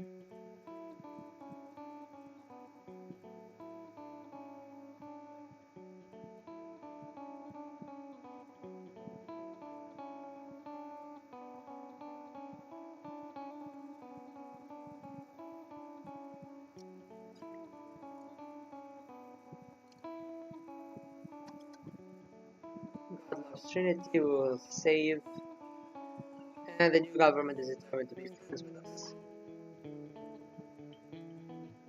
It's time to help them.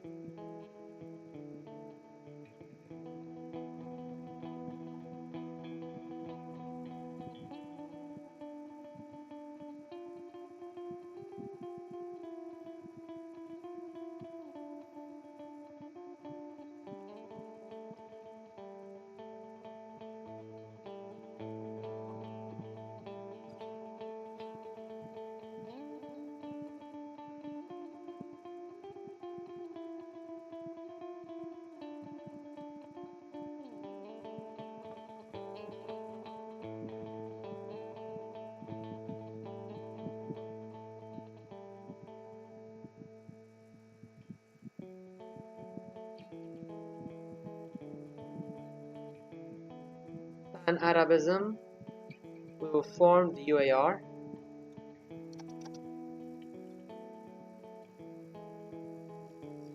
Wish I could get Iraq into it.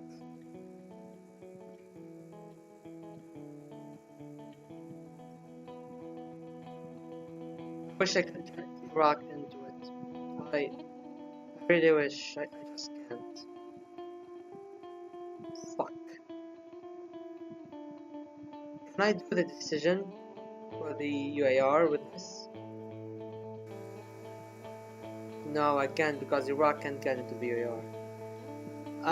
I've supported the far right in Turkey. I've made contacts with them.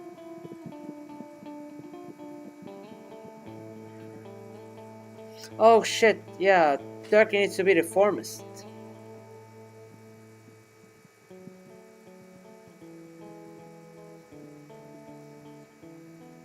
Yeah, well, you know, who the fuck cares? Who the fuck cares? They aren't our union. Rising Gwangju, we will assist rebels. Support the Naxalites. We will just organize it down, no problem. Bye, Logan. Let's see. What can we do? Actually, fucking straight up. 50 money and we can. Okay.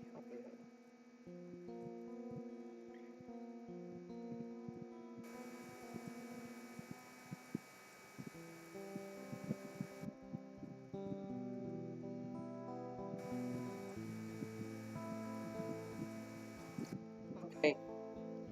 What's the point? You won't be able to kick it out of NATO, so it won't attack Cyprus.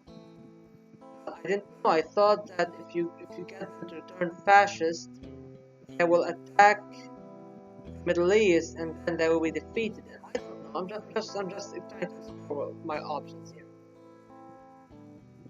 Okay. We killed Pinochet.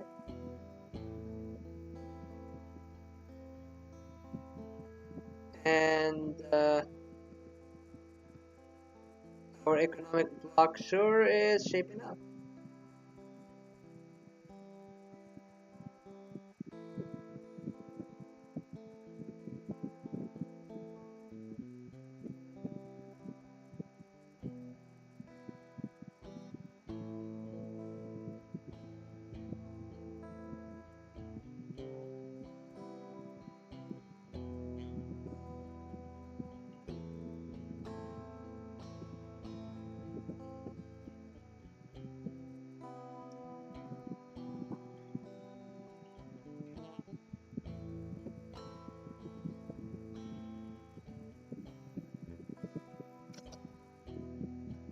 constitutional changes.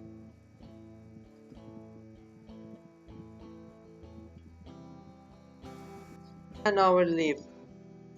Playing Cultural Revolution. Turkey will attack only those who are not in any alliances and not pro-Soviet or pro-American. I'm playing Cultural Revolution. And I only have an economic alliance. No, nothing to... Oh shit, yeah. I can't attack Syria. I fucked up in Turkey. No problem, not a big deal. Why? Okay.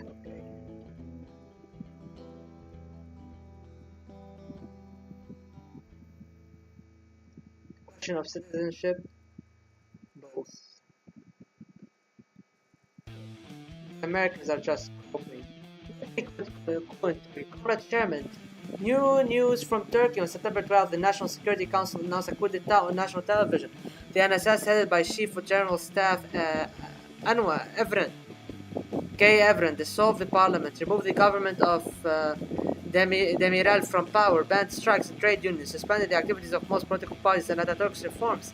The document declared the readiness of the new government to be faithful to all treaties and alliances of Turkey, including NATO. A flurry of repressions fell upon the parliamentary organizations. In the current situation, we can consider the following measures. Establish contacts between the junta and the far right.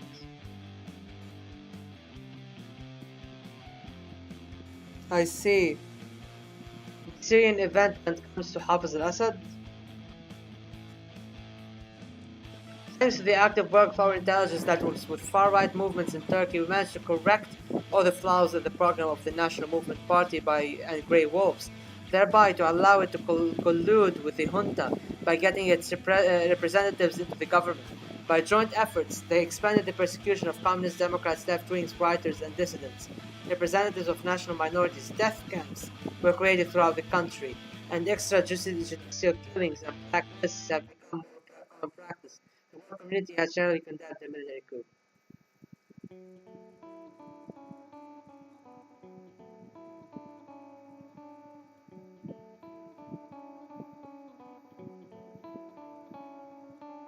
Poland has not yet died. Oh shit.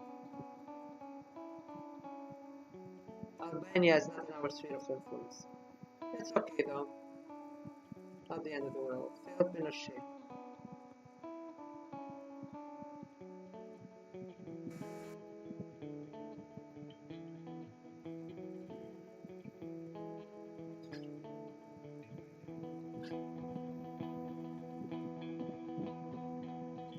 To start a course of automation.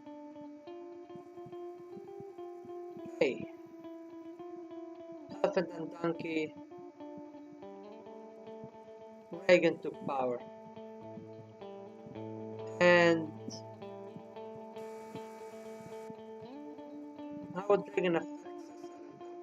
So don't prevent Kurdish genocide unless you want to have CAC with cutting Kurdistan off. I feel wrong saying these things you guys say out loud. I think it's about time we're going to launch a revolution. What the fuck? Tunisia is feudal socialism? Cote d'Ivoire was feudal socialism.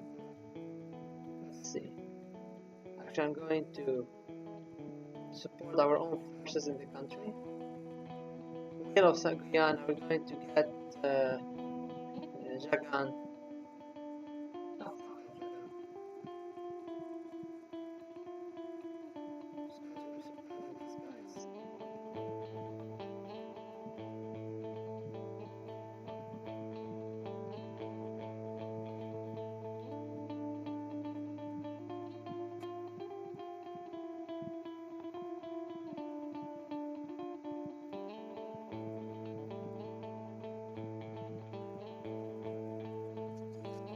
So now I have influence here. That's cool. Xiaobing's designation. Recently, Xiaobing has been rising more and more in the party. We're going to keep him.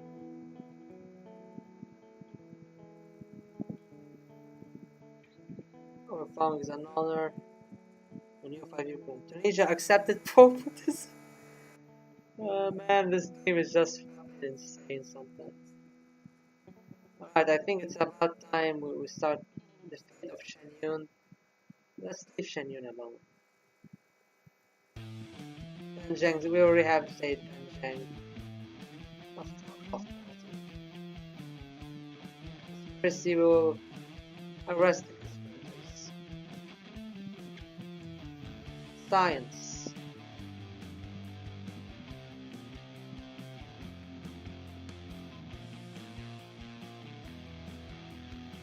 Oof. Information.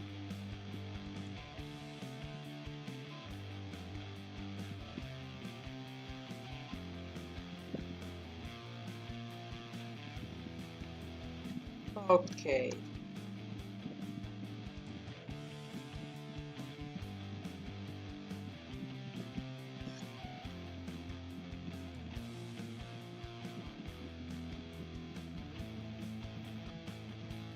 We're going to fucking call the officers down. I don't care. In the Labour after the defeat of the 1979 elections, the Labour Party began a crisis between intra-party factions, which led to the election of a compromise leader, Michael Foot. Foot, being an ardent supporter of the campaign for unilateral nuclear disarmament and the UK's exit from the European Economic Community, has brought the party to the brink of a split. Some influential members of the party consider his policies of the party too radical and extreme left. Also, Futu, on the right side, is charged with inaction against the militant group, a Trotskyist faction within the party, which, guided by the strategy of entrism, wants to board party and make it revolutionary. But whether the party will be able to get out of this crisis and recover after defeat in the parliamentary elections is not yet clear. What will happen next? Foot failed to maintain unity in the party. Part of the influential Labour Gang of Four, Roy Jenkins, David Owen, Bill Rogers, and Shirley Williams, as well as Robert McLean, left the Labour Party and founded the Social Democratic Party. The latter, despite its name, adopted a centrist program and began to establish ties with the Liberal Party.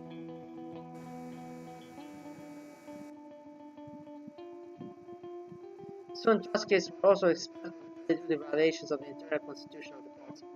Some African countries do so and are always under American influence. Is this a coincidence? Nah, I don't believe in coincidences. You believe? Elections in France. In the last presidential elections, the political situation in France was seriously changed. The general program of the left, created in 1972 by socialists led by François Mitterrand and the French Communist Party led by Georges Marchais, still continues to exist, but the coalition itself is actually broken and the left has not a single candidate for elections. Having finally dissociated himself from the guardianship of the CBIC on the last Congress, Georges Marchais accuses the leaders socialists of the fact that his position completely coincided with the politics of the right-wingers. Not everything is clear, and the right flank either. The current president, Valéry Giscard, is nominated by the Union for French Democracy. His opponent is ex-premier Gaullist Jacques Chirac, who quarreled with him, nominated by association in support of the Republic. And in the time to find out who is better for us, for our just to support the first candidate, Mitterrand is not very appreciated in the left environment for his dubious views and no less dubious past. However, Georges Marchais and FKP are also not doing well. The party has become a defendant in several immigration scandals, and the aggressive foreign policy actions of the USSR, despite its disengagement, are seriously hitting the popularity of the party. Valéry Giscard, being on friendly terms with Brezhnev, is more pro-American and ready to fully return to NATO, unlike Jacques Chirac, who wants to continue the Gaull's policy. We support March. We have sponsored the election campaign of George March. Let's see if the French use our money successfully. Elections are scheduled for April, and the second round, if one gets more than 50% for May. We march forward.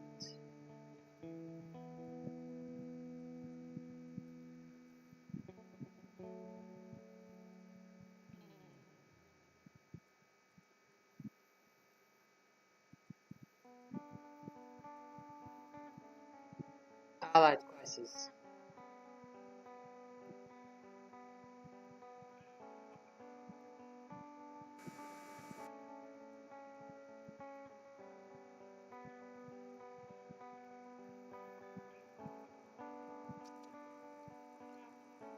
Oh shit, it was Iraq.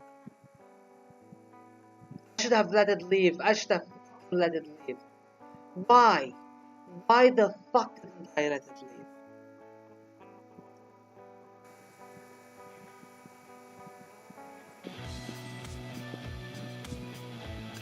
I mean, I'm going to fucking invade them anyway.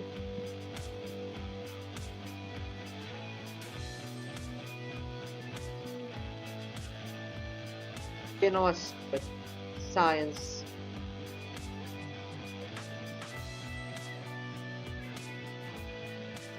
I'm just shit.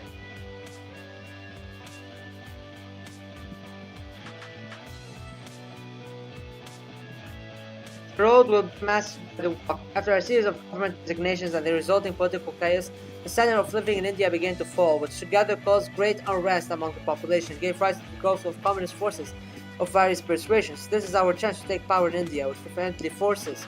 But not everything is so simple. Two communist associations are fighting for future power in the country. The first is a coalition of the United Front, which includes the moderate Maoist CPI Marxist, the pro-Soviet CPI, from which the previous one broke away, local left-wing autonomous parties, and the Muslim Minority Party.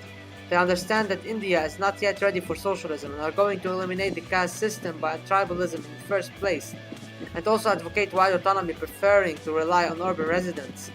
We can use their strength and, having agreed with the trade unions, arrange a mass strike and then relying on the military, carry out a coup. Another force is the dissatisfied groups of Naxalites, the remnants of the CPI Marxist-Leninists, which had previously broken away from the CPI Marxists. Among them, the three most powerful groups stand out. Liberation, Naxalites who have switched to legal struggle, the so-called the mass line supporters of a transitional socialist peasant state, and the CPI Maoists advocated to immediate revolution. If we make the necessary efforts, we can create a temporary alliance of the last three, with a goal to commit peasant guerrillas throughout the country. However, if we abandon the theory of social imperialism and allied ourselves with the revisionists from the USSR against the common enemy of world imperialism, and with enough influence, we could convince all communist forces to divide the sphere of influence in India and work together there where they are most needed.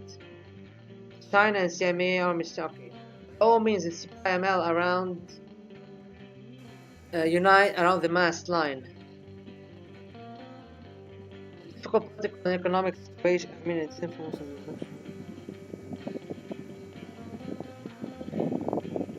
The difficult political and economic situation in the country led to the expansion of the popularity of the Naxalites, who, seeing an opportunity in some century, decided not to split, but to unite to take power around the centrist group of the mass line. Naturally, this association will be such only until the power of the Naxalites in India is consolidated. But then, until then, we can count on their power in the implementation of our plan. However, on paper, it looked successful. The United Naxalites raised uprisings in many Indian provinces, relying on the peasantry and backward distant tribes, announcing the seizure of power in these regions, to which the government tried to respond by suppressing self-capture by military forces. The Naxalites, who calculated to propagandize the military and send broad present tribal masses to the cities, miscalculated. Somewhere the masses achieved success and defeated the soldiers, and somewhere the military suppressed the rebels. A widespread civil war broke out all over India. There is nowhere else to retreat. The war has begun.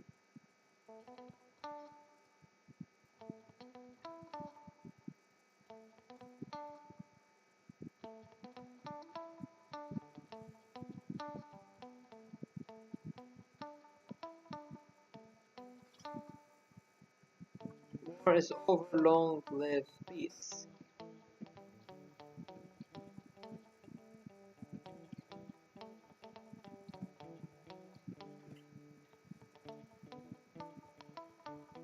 The thing they gave us.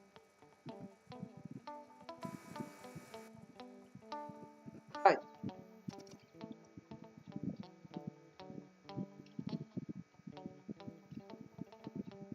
Now we're going to reduce some of the stuff here, no problem. Well, first time I see India go like this. Allied crisis.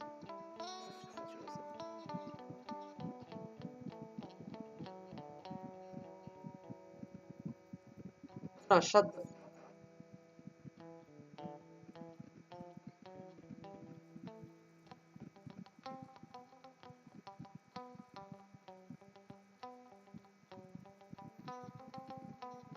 That time I actually formed my military alliance.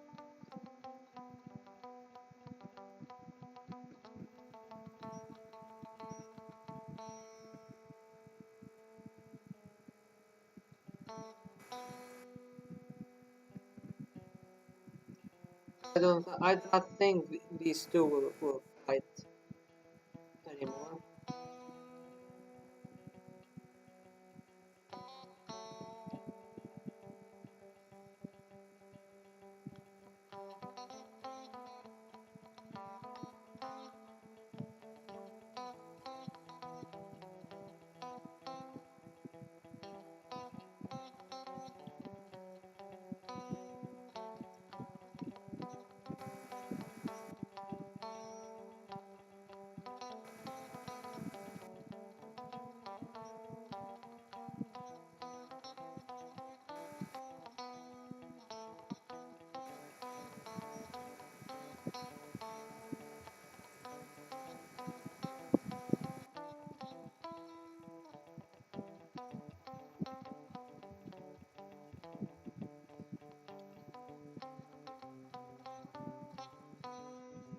Elections in France. After the first round of presidential elections, there were two candidates who made it to the second round, leading with 31% of votes Communist Georges Marchais, second was Jacques Chirac. However, each of them is full of various kinds of compromising evidence, and if we use it correctly, then everything can seriously change the second round. Let's remind French voters who they want to vote for. Let's spread the dirt on the march of the media. The French state TV channel France 2 showed a documentary Racist Communists where the bones were washed from the presidential candidate Georges Marchais. He was reminded of the controversial immigration campaign that saw the demolition of immigrant homes intended to house Malian workers. Some French intellectuals accused the communist leader of racism. The film ends with an unusual phrase, better for burglar than for racist. Under the first, most likely, there is a meaning Jacques Chirac, who has already been involved in corruption scandals. Under the second, Georges Marchais, accused of dubious sayings and actions. The presidential candidate himself called this film a cheap political hack and urged not to succumb to provocation. According to the results of the elections, 51% of the vote scored goes. I shot myself in the foot because I could have helped Georges Marchais win. Thus, he became the new president of France. President Jacques Chirac promises to ensure the implementation of the Gaullist program, privatization of state-owned enterprises, national independence and foreign policy, the strengthening of the political institutions of the Fifth Republic. The first thing the president did was dissolve parliament and call new elections, which are expected to be won by the right. And that's how you shoot yourself in the foot.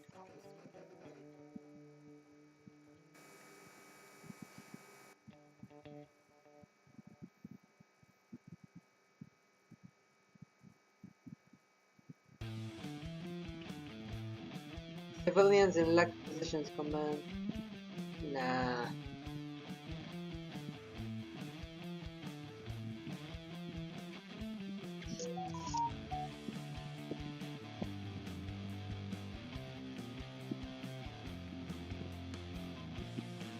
Now I can actually get this guy into my union. I'm going to sanction the fuck out of Indonesia.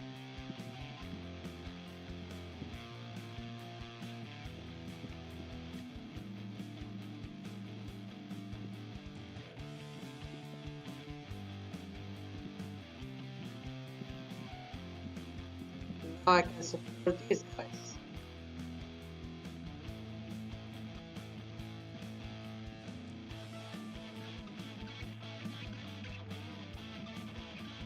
We support our own forces in Morocco and in Mauritania.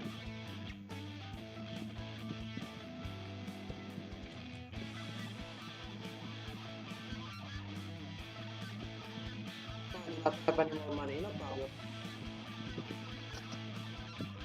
Allied crisis.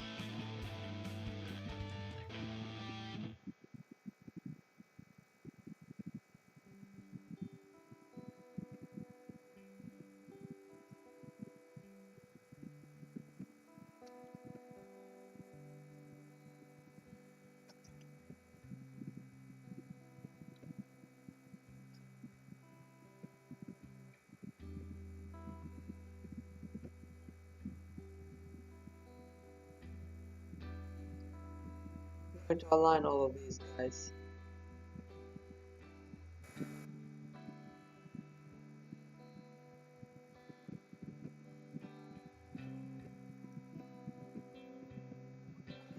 Okay.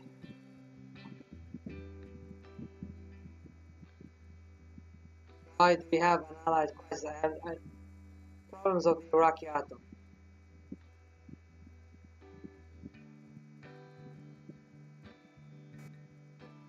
Immediately after the airstrike, Saddam Hussein's there's a meeting below.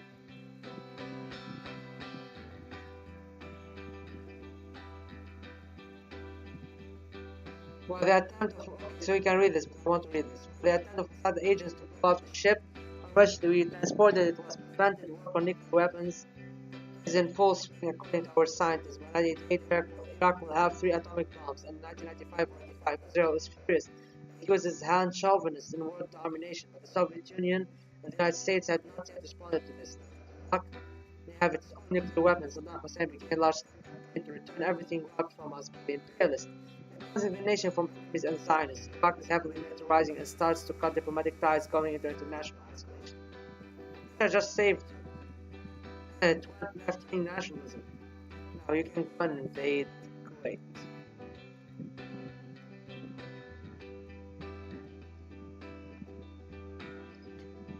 Yeah, that was fun.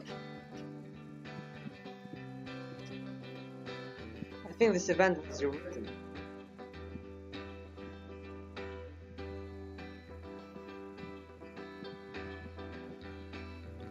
But it's time to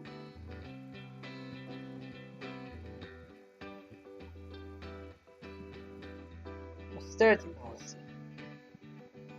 I will save you. Romania. Romania went left. Okay. This don't really need that much science.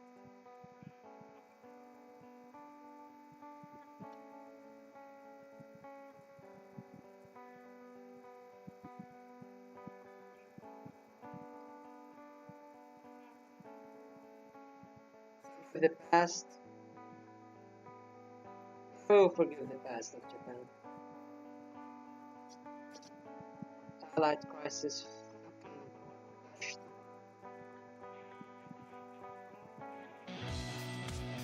Structure of the Soviet anti-communists. Urho Kekkonen, a veteran of the political arena of Finland who has been president for a century due to his rapid health and advanced age, resigns on his own accord. His 4 presidential terms were characterized by cleverly balanced actions. Kekkonen was well versed in the internal situation of the country, conducted a predominantly neutral foreign policy in relation between the US and the USSR, although he gave trade and cultural preferences to the latter. In the upcoming presidential elections, the Center Party, without its popular leader, is unlikely to become a big threat to the 2 titans of modern politics: the Social Democrat Prime Minister Mauno Koivisto, who seeks to maintain an unspoken alliance with the USSR and continue Kekkonen's policy, as well as the center-right Harri Holkeri, who wants to immediately get rid of Moscow's control and deepen cooperation with the West. On the one hand, we can support the pro-Moscow socialists against the growing national democratic movement and allow the USSR to maintain influence on the world stage. On the other hand, by supporting Harri Holkeri, we will be able to get a profitable trade contract from the new government. And if you think about it, what do we care about such a distant Finland? I mean, hell, we already have a trade deal. We will not interfere. Because you're already trading with Finland, it makes sense to start problems out of nothing. Because yes, supporting Britannia. And thus the Maghreb is united.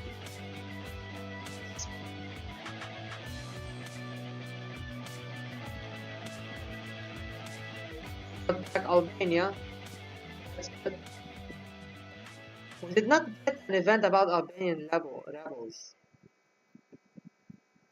Okay. Should us automation.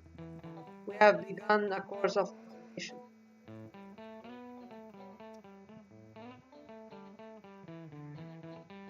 Right, we survived.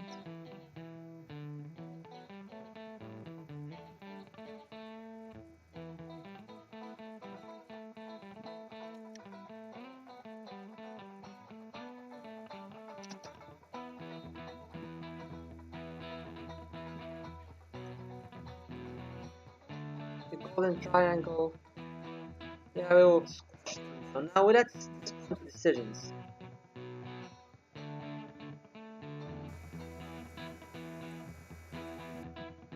Let's do this. The agreements and stuff. Let's look at the new modifiers. The agreements, army strength, but less budget. Agents agreements, less budget but more spy networks. We have automation. Actually, that's Brezhnev is still alive.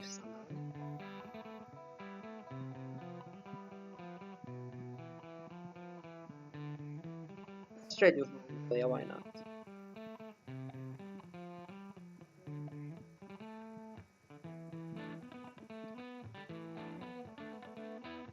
Military question. Combat Chairman, the Military Council invites you to consider some measures that will help strengthen the military of our alliance and intimidate other superpowers. Firstly, by conducting joint military exercises, we can increase the strength of our army and demonstrate to the whole world the strength and seriousness of our intentions. Secondly, the organization of the troops will put the national armies of other countries on the alliance under our vision and control. Thirdly, we can put military pressure on the superpowers so that they understand that our opinion must be taken into account.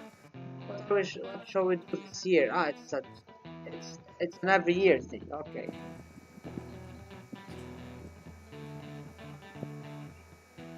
We will do nothing. That's Comrade Chairman, our intelligence suggests that you consider some measures that will strengthen the influence of our alliance. Firstly, by reorganizing the intelligence, we will put the intelligence networks of allied countries under vision and control. Secondly, we can use our intelligence to crush the opposition in the uncontrolled countries and return them completely under our influence. Thirdly, our spies can steal technology and blueprints from the superpowers, which will increase the power of their sites. So this is less agents. 7 influence minus 1 sense points. What's good use? The Soviet coast cities and were able to steal several drawings of unique technologies from there. This includes our science. It's fun.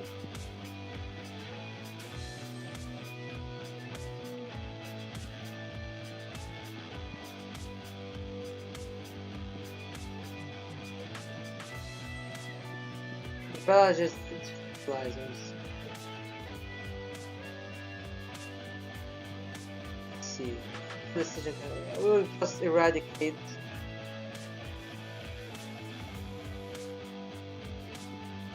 cultures.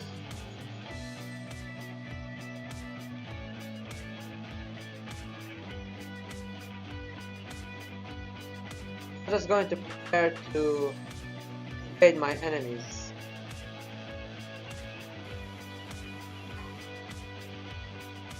And nothing happened in Portugal because we're the event for undermining the most.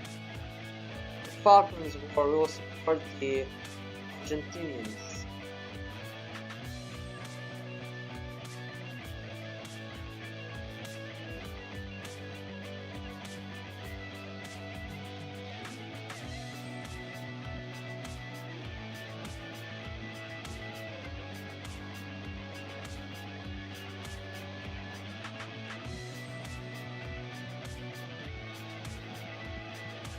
And now we have Red Japan.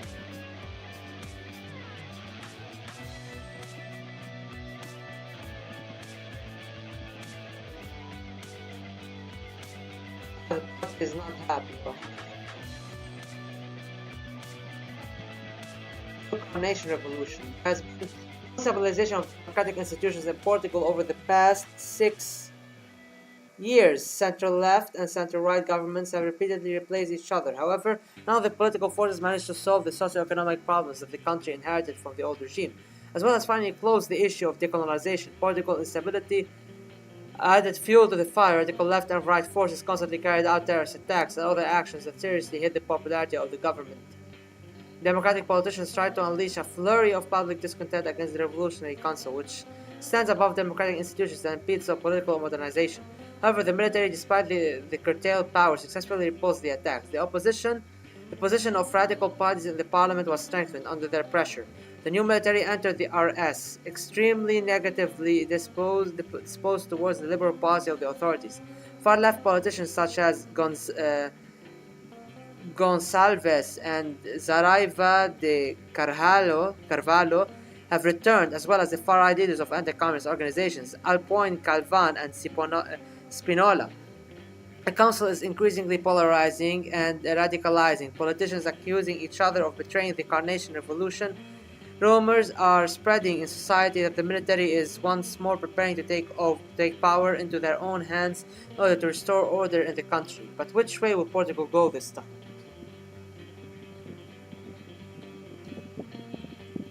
Yeah, it's alright. Support the left. New coup in Lisbon. The new government promulgated an act dissolving the Revolutionary Council under the 1976 Constitution. The RC can declare any act unconstitutional. The RS stated that the government betrayed the ideals of the 1974 revolution, stood in the way of the counter-revolution, and sought to destroy the socialist gains of the revolution. The military occupied the main administrative buildings of the capital and announced the overthrow of the government and the arrest of ministers who nevertheless managed to escape from the country. Left radical and pro-communist forces supported the coup. A government was created headed by these two guys, by this guy, while that other guy became the president. The new authorities announced the construction of socialism in the country, democratic reforms, and a course towards the independent foreign policy, which first of all consists of withdrawing from the military and political structures of NATO.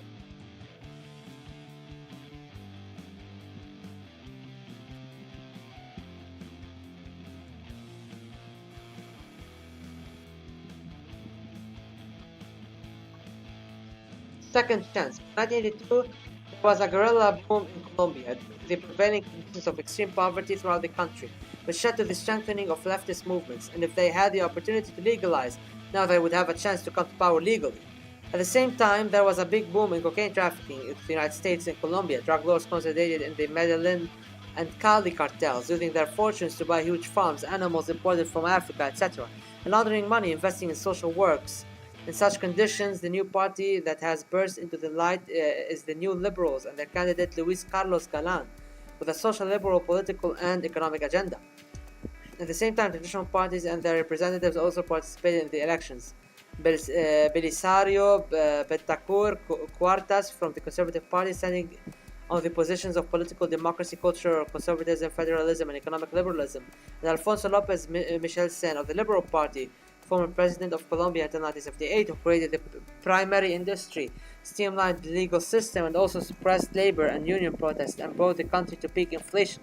Depending on who wins, we'll find out that there will be real changes for the country. The partisan movement has not come out of the ground.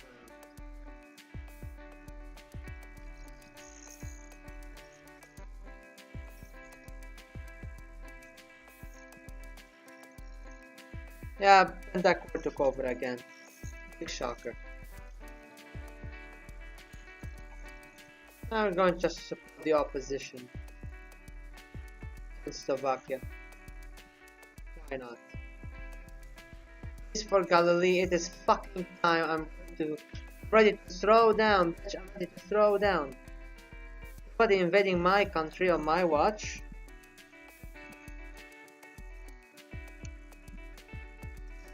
You know what? Fuck it. I don't even have a problem with. I'm just going to put 7 over here.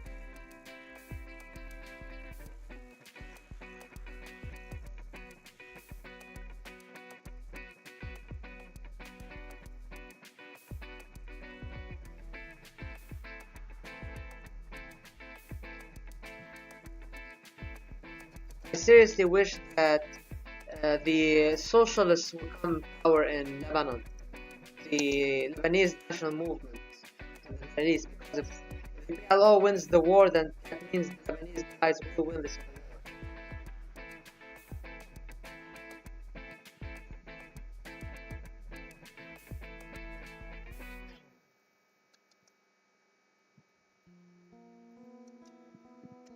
By the way, if Turkey attacks Syria, Israel will take a second attack. Seriously?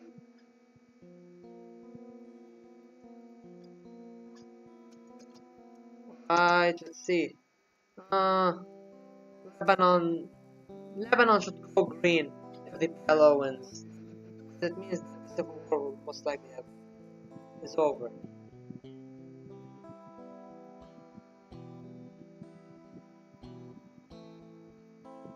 Now we have the Union State.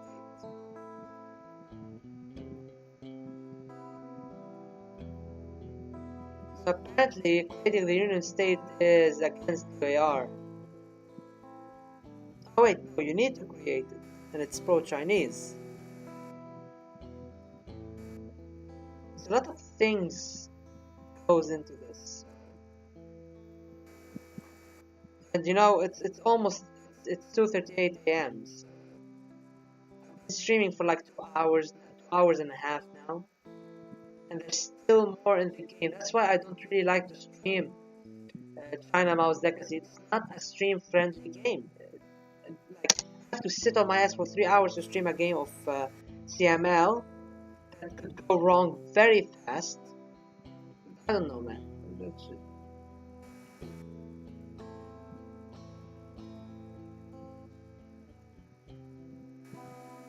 Yes, India is China, as in assholes. Okay, we're going to take over the countries around this place and the Allied crisis.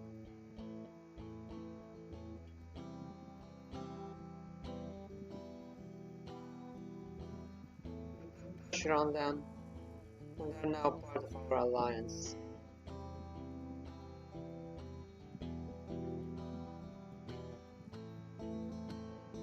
Crisis of the Italian Republic. Let's see. After the assassination of the ex-premier Aldo Moro, the Italian police launched a raid on the radicals, but the investigation led to unexpected results. The police managed to reach unprecedented corrupt deals between the leading political parties in Italy and the mafia. In exchange for campaign finance, government officials, Democrats and Socialists were revealed to have lobbied for mafia interests and patronized corruption and legal dealings. Scandal caused numerous checks. Criminal cases were opened against many politicians, representatives of local authorities, and the entrepreneurs.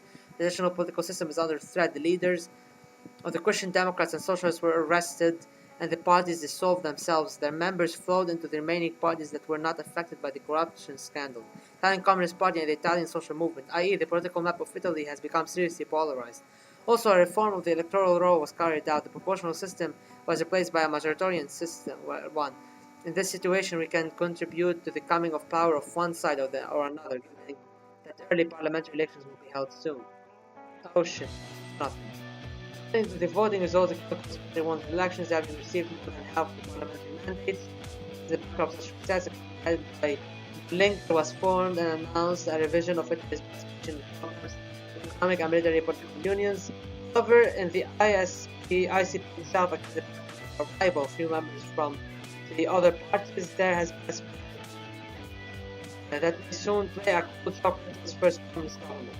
You don't have to do a full game in a single stream. Maybe you can do 3 episodes, do some 3 or episode series that you can also make into a visual YouTube video. I do not think that will be ideal because I don't know.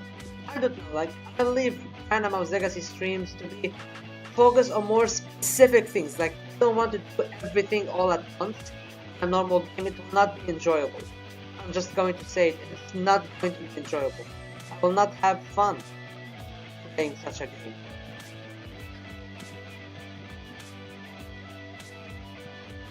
So, when monitoring CML, I actually think about focusing on one idea. For example, a stream of political isolation from the international stage, no adventurism, just focusing on space development.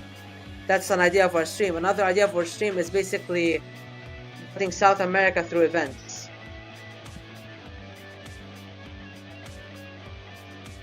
Maybe another stream will focus on the creation of the UAR. Maybe another stream will focus on basically supporting all sorts of socialists in the third world. Therefore, forgetting about Europe, and just focusing about Eurasia, about Afro-Asia and South America. Getting anybody in charge. Not forced to have anyone in specific.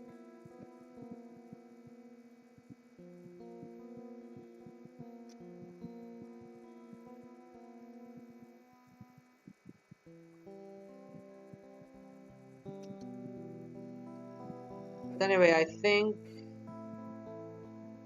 I have 100 influence. I shouldn't even have problems with my allies at this point. There's a bug possibly in here. Alright, so we've researched everything. Time to research fucking space. Should do a stream where you get Southeast Asia and fuck with India. I mean, yeah, that like an Asia focused one, maybe.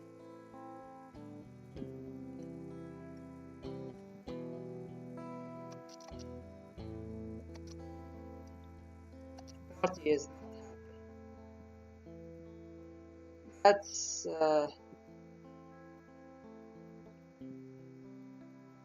let's put all our money into envelopes and the party will be happy. You see, we are redistributing the wealth. Corruption is dying because of Swiss bank and forget about it. Envelopes. End of an era. Brezhnev died.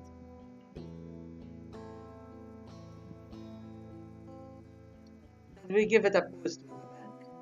Right.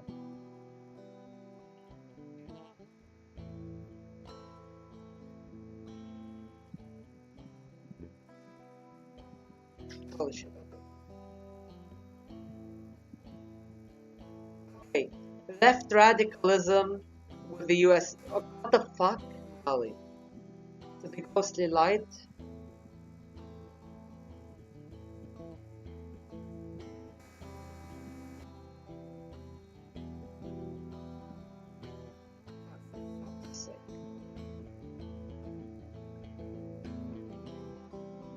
Convicted red guards. Please don't return them to their positions. Upon the loyal officers. I think, okay, what did we just kill? Who just died? Someone was removed.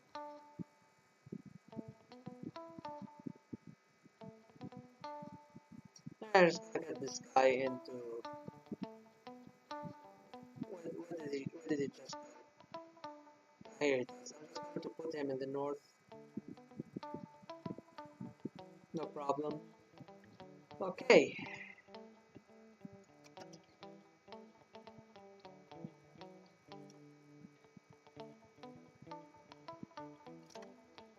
France should have left. Wait, what the fuck?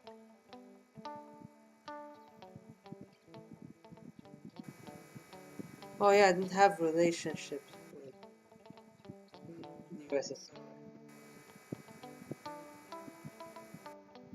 Let's get our party support up as much as possible. Let's go.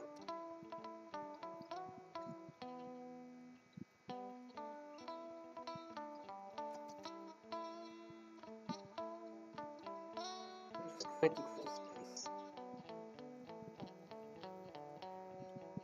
Tyranny of Yugoslav socialist self-governance.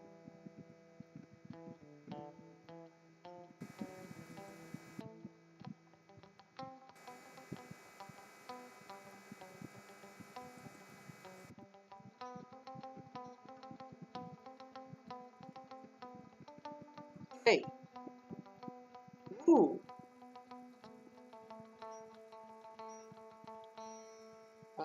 I couldn't create Greater Albania, so it's alright though.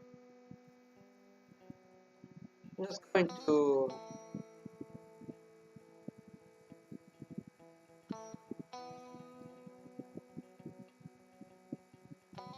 take down enemy governments.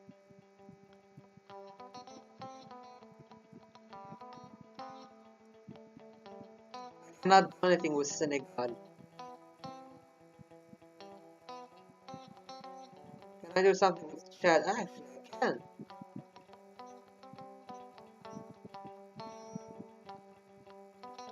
It failed. Okay, no problem.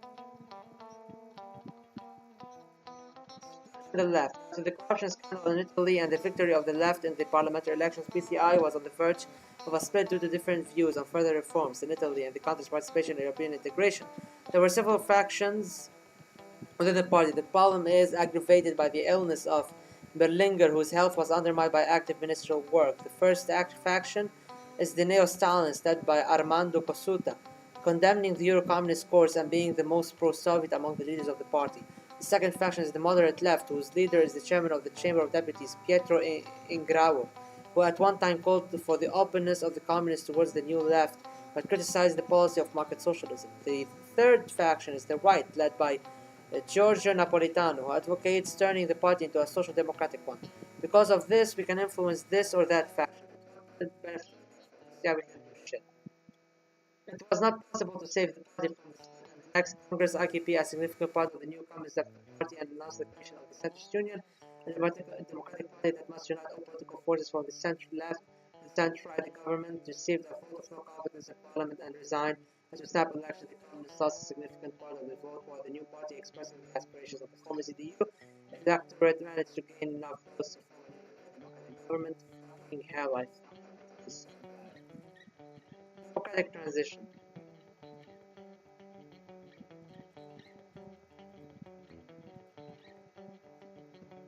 We could not help Christian socialists. Yeah, we fucked up really so bad.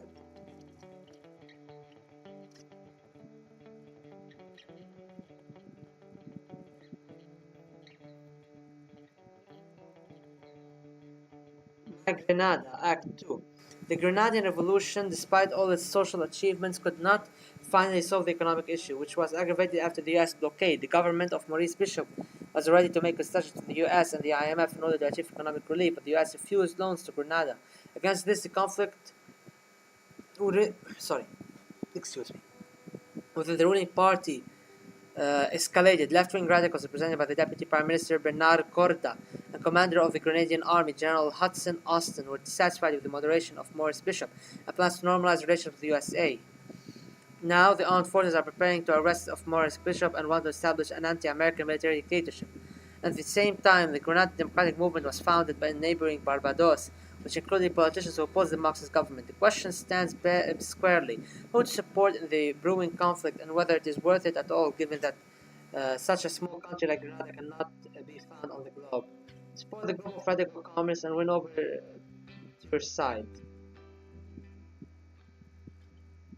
On October 13, a group of left-wing radicals called Austin carried out a coup, arresting Maurice Bishop on charges of plotting a pro-American coup d'etat. The left-wing radicals declared their allegiance to China, and our representatives then presented convincing documents indicating the United States and its allies in the Caribbean were preparing an invasion of Grenada, soon virtually forgotten. Well, Grenada is ours, though. Nobody can argue against that.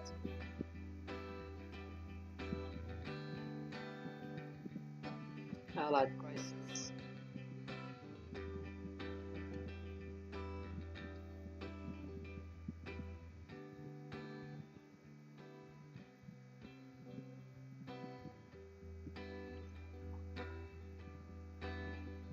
Who's that Lin Bayao?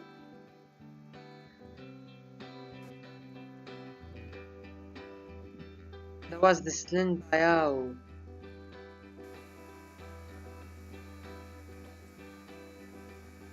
Here, yes.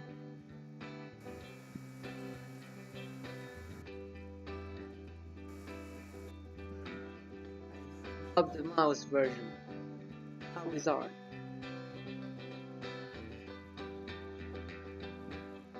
Let's see, what can I do now?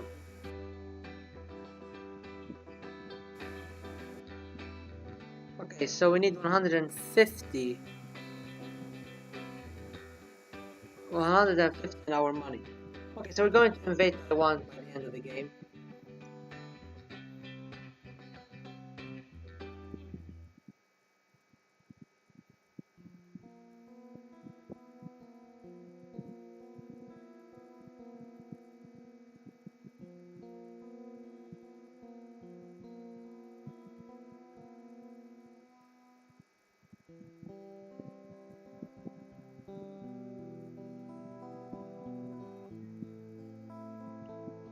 elections 1983. Significant changes has taken place in the UK party system. So the last parliamentary elections, the predominantly two-party system has seriously polarized, and another serious political force has joined the political game. The popularity of the Conservatives is seriously hit by the heavy movement of neoliberal reforms, which are unpopular among the majority of the population. The Labour Party has been hit hard by a split and a serious lean to the left. Liberals and Social Democrats are nominated as a single list, having serious changes to overtake Labourists' rights. But the intrigue remains until last. What happened next? The party was able to win a solid majority in the elections. However, as a result of the negotiations, a democratic coalition was created, which included Labour, Liberals, and Social Democrats. The leader of the Liberals, David Steele, who has already announced a revision of the country's economic policy in the direction of suspending social guarantees, trade union rights, without carrying out nationalization and privatization, became Prime Minister.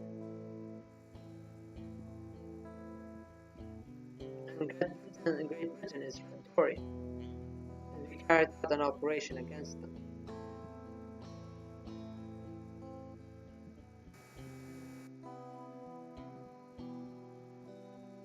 And Portugal is our bitch. Democratic crisis, not a big deal. Alright. Navigation satellite network. I'm going to go to space by the end of the game.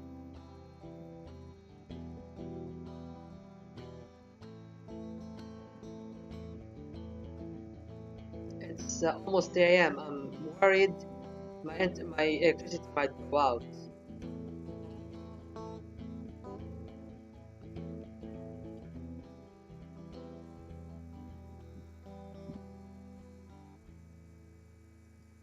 But let's push, okay, and let's establish relationship with the USSR.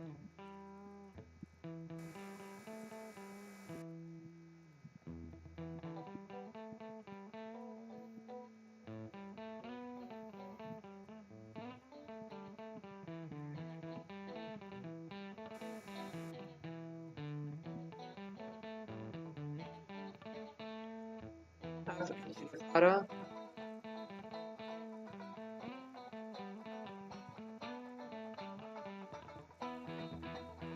And Burkina Faso is ours. It's time to support the revolution in Sudan.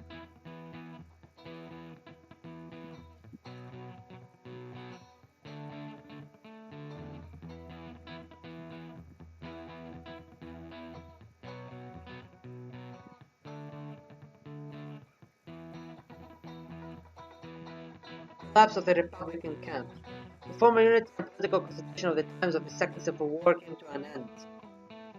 Elections have not been held in Spain since 77. The composition of the parliament has remained unchanged since then, except that the right wing and the far right parties have been removed and repressed. However, the balance of power has changed. The political forces has approximately equal influence on the Spanish public. The Suarez party is not very eager to hold elections, as they are afraid of losing their majority and losing control of the government. Nevertheless, a significant part of the bourgeoisie, after the defeat of the right, began to support the Centre Party. González socialists have moved considerably to the left.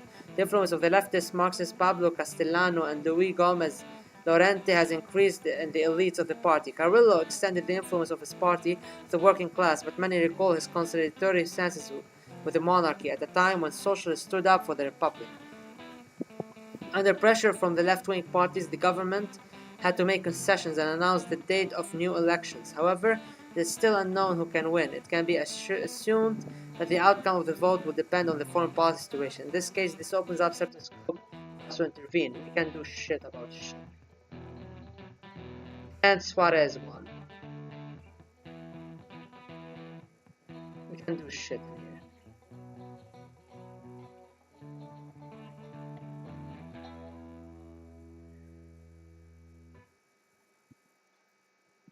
Unfortunately. Okay, no problem. Time to build up our money. The down Korean Boeing. We will support the USSR because we hate America.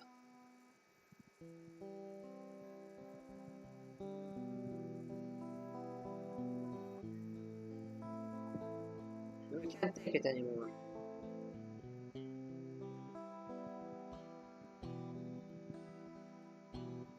Oscar Allende is our guy in here, and he's now and look at our economic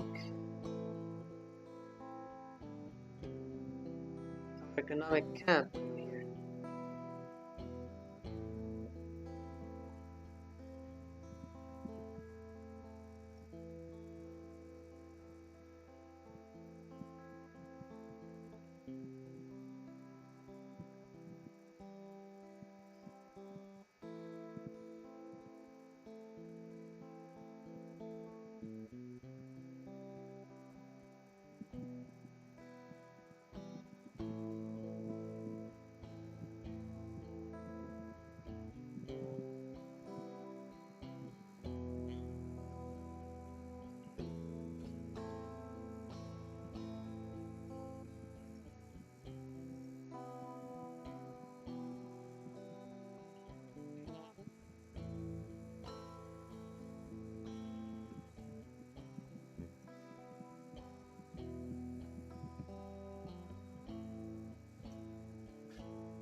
So yeah, we're basically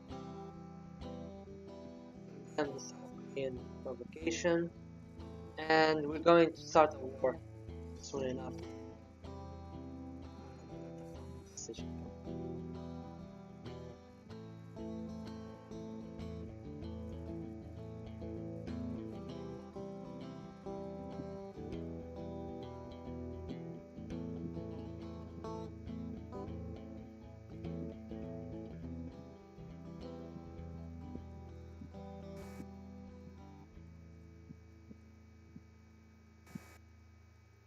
I'll come back to get them later. Alright, let's see.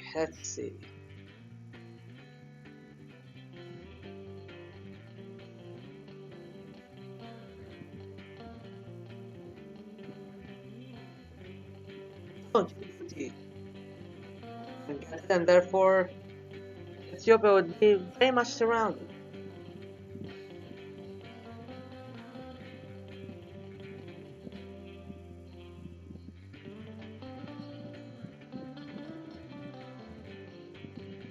And space program.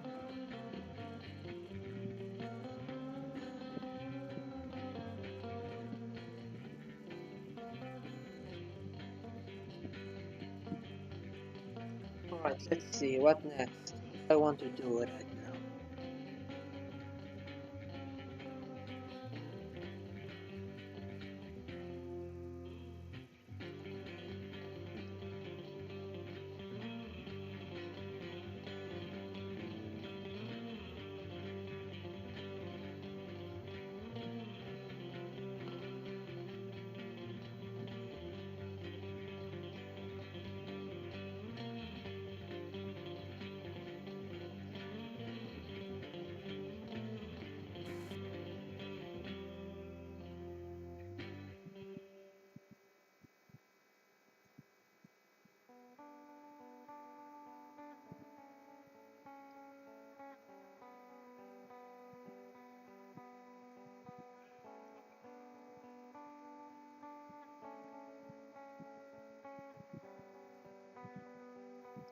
I would win over this continent.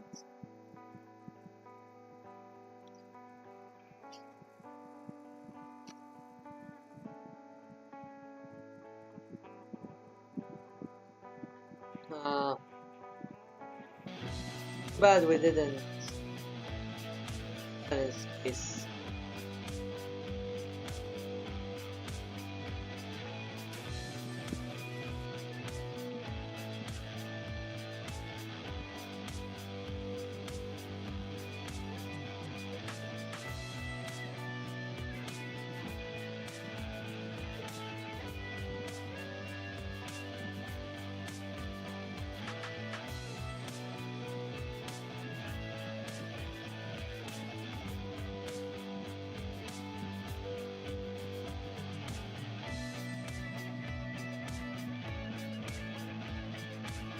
Right.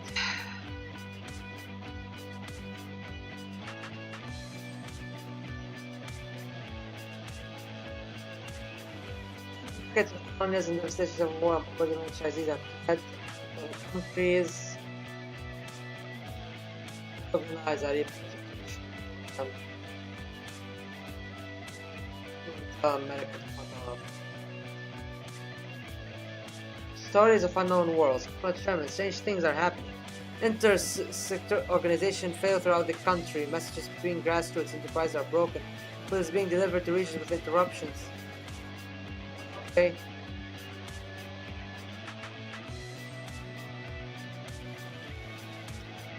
I'm going to save fucking automation in the country.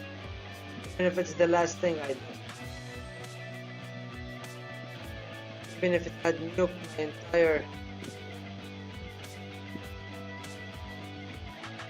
my entire what's it called, my entire science budget. It's time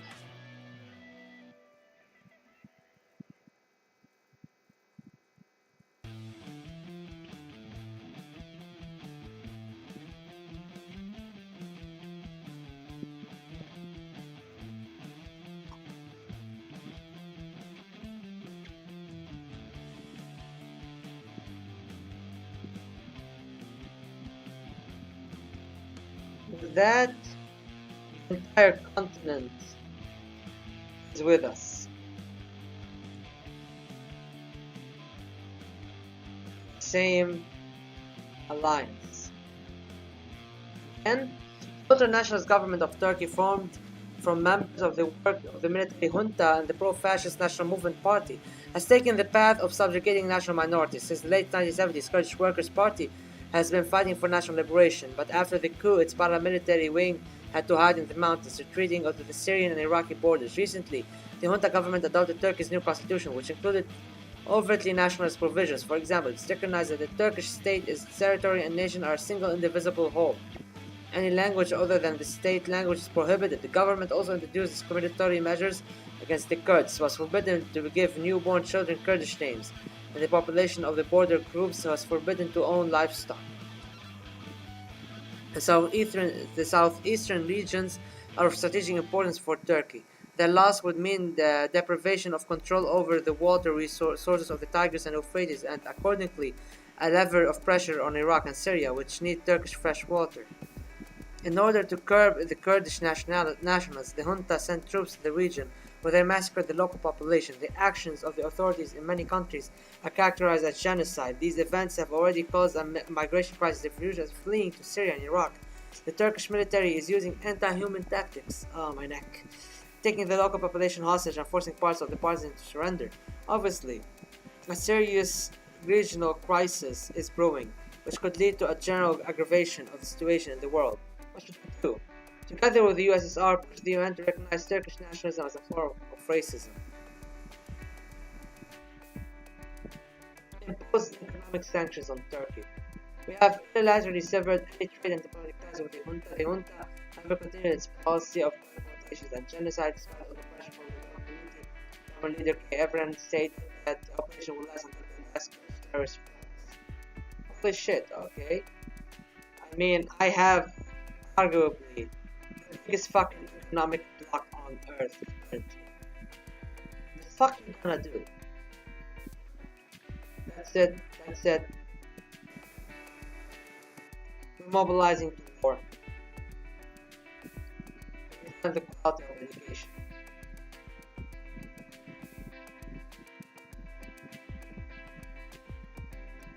I don't need propaganda anymore.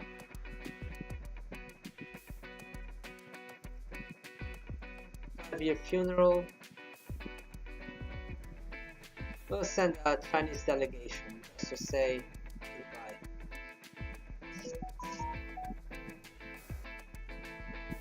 Crisis of the drug dictatorship. Here we go. As a result of the overthrow of the monarchy in 1974, power in Ethiopia passed to the Provisional Military Administrative Council, also known as DERG. Very quickly, all power in this collegiate body passed to one person. Mengistu Haile Mariam. who launched a wide repressive campaign against his political opponents. The new regime immediately began to navigate its internal policy to the Soviet model. However, it was not possible to carry out a rapid modernization of the country. The collectivization program led to catastrophic famines and hundreds of thousands of deaths. This is aggravated by the fact that this year the regime triumphantly celebrated its 10th anniversary, but this despite the ongoing famine in the country. Thus, the Derg regime is entirely based on military and humanitarian aid from the socialist countries. Nevertheless, Ethiopia became a foothold for the USSR in East Africa and the Red Sea. This became especially clear after the Ogaden War. However, the most remarkable thing is the fact that the Marxist government is opposed by the socialist opposition, the Ethiopian People's Republican Party. In Ethiopia itself and various left nationalist fronts in the separate regions, the most massive in Eritrea and the Tigray region. There are also significant forces in the right flank, primarily the anti-communist Ethiopian Democratic Union. However, everything is aggravated by the fact that the opposition is extremely disunited, and it's at war with each other, especially its regional one. And the government still manages to extinguish the centers of uprising, but now that the dictatorial essence of the Derg regime has become obvious, the opposition forces have emerged. Rally and support the Ethiopian opposition. Support separatist movements. Yes, I think I will support separatist movements. The regime of Mengistu will not stand without Soviet aid, which will be seriously reduced if the Turk is taken out of control. Because of Eritrea, the USSR will lose its foothold in East Africa. In this regard, we supported the Eritrean separatist organizations, the Liberation of Eritrea, the Front for the Liberation of Eritrea, as well as the People's Liberation Front of Tigray, which managed to launch a new successful.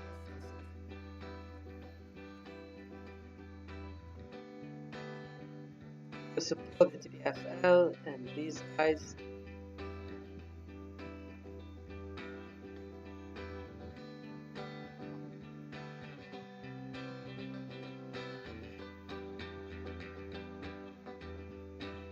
Iraq troops were defeated while trying to capture the Tigray region, and Mengistu had to recognize the independence of the region from Ethiopia. The new government immediately faced the problem of further post development of the country. The left insists on building a socialist course, the right of the liberalization of the economy and politics. Apparently, in this country, for a long time, there will be no stability and peace. Support the left wing of the TPFL.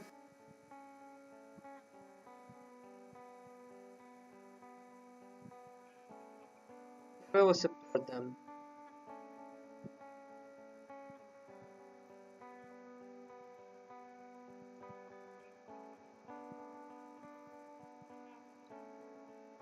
The Derg troops were defeated while trying to capture Eritrea, and the regime had to recognize the independence of the region from Ethiopia. The new government immediately, the left, okay, so basically it's the same outcome, but it's Eritrea.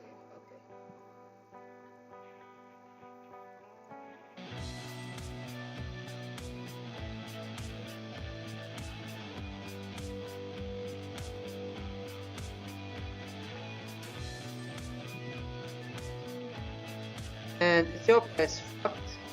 So, hey, maybe if I had supported the opposition, I could have also supported these takeaways.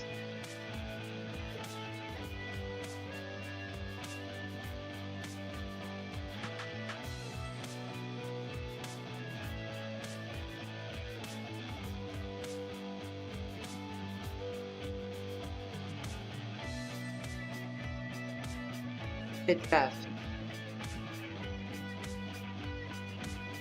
Go for construction for a year. No problem.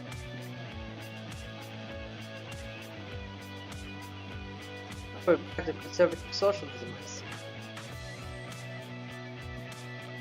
Lunar program the first apparatus. Okay, we're on the moon.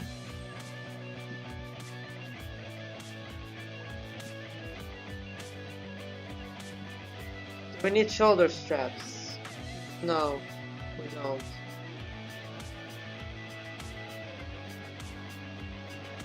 We started before. What the fuck? Dark K1. Long live this.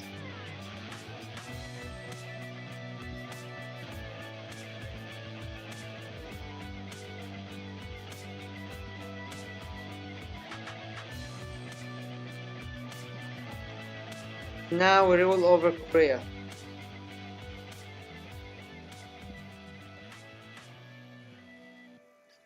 Soon, China's will provide advanced missions.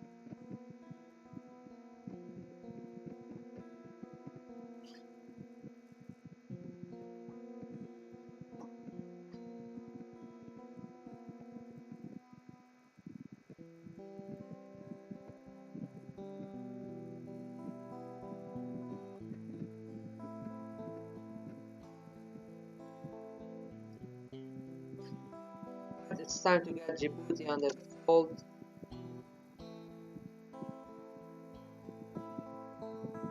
Why didn't Saddam invade Kuwait? That's the weird part to me.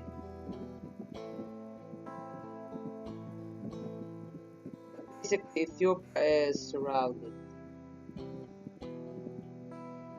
on all fronts, enemies. Apart from pretty much their only hope for stability. I could go for the rest of Africa, but I think this is enough.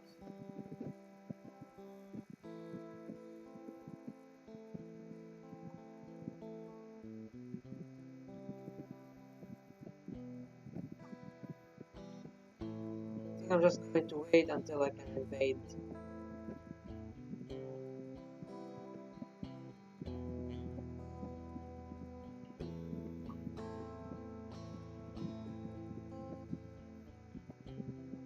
Elephant and Donkey.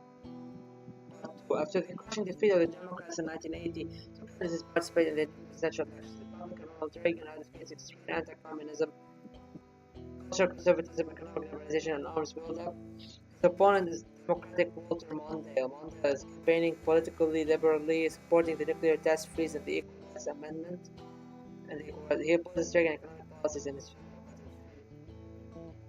federal budget deficit. As expected, the weak candidate Mondale lost to the strong Reagan, who ran his campaign cinematically.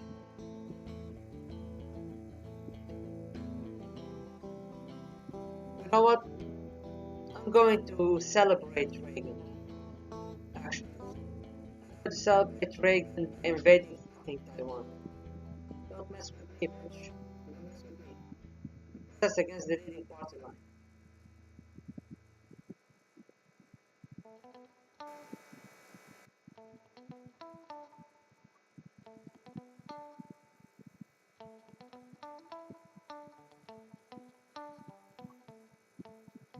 Soon.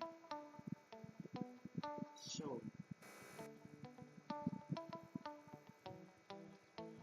How can I actually go and fight? How can I go and get my... How can I attack...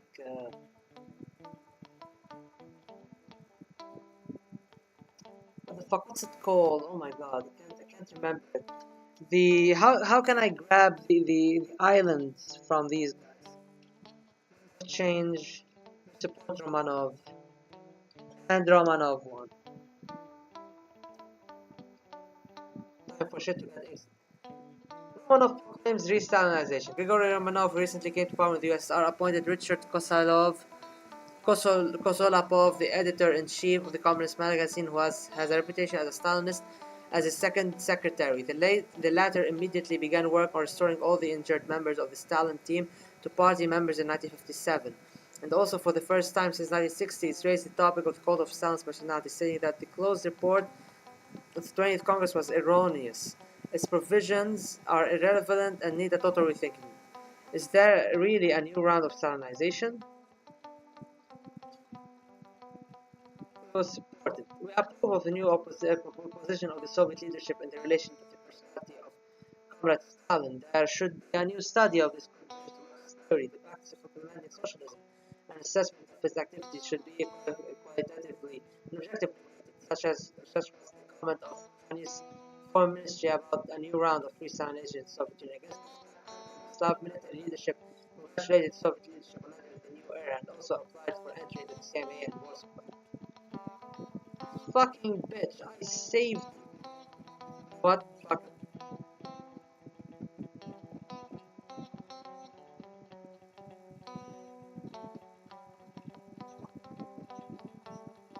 Mongolia is mine. What can I do about it?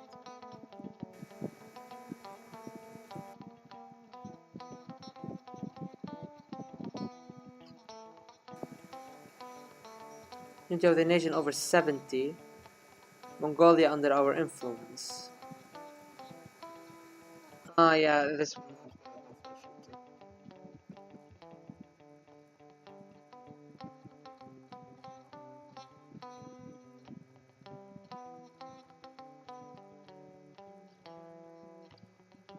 This is very professional.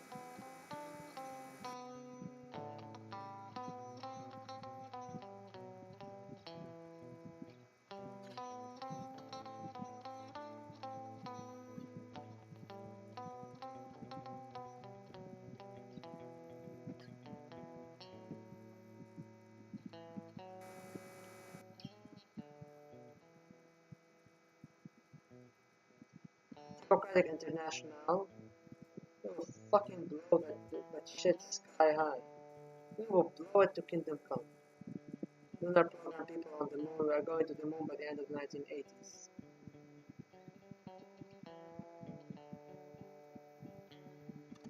First mission to Mars. Mars trip. I'm going to drain my propaganda.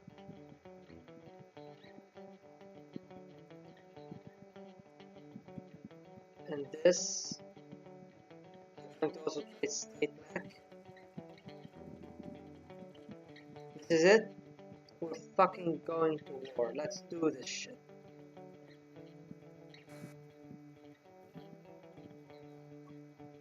It's time to strike.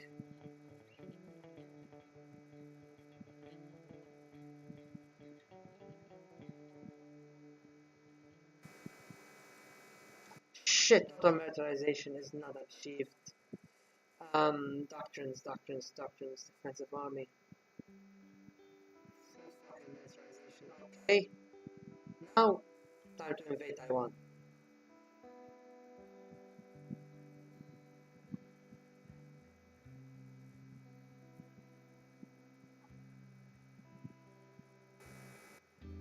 Taiwan has fallen.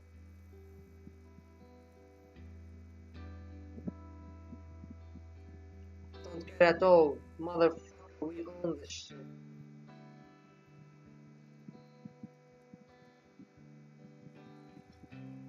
We just looked your influence.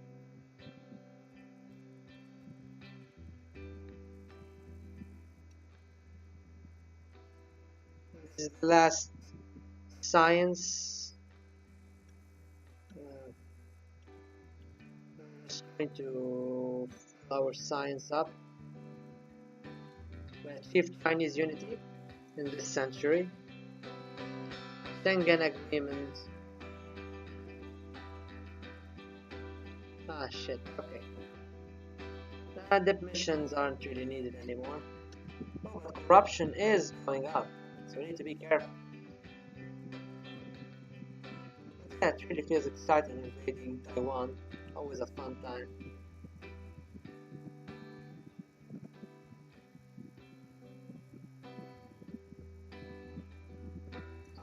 Oh, Egypt is under my influence. Okay, that's nice.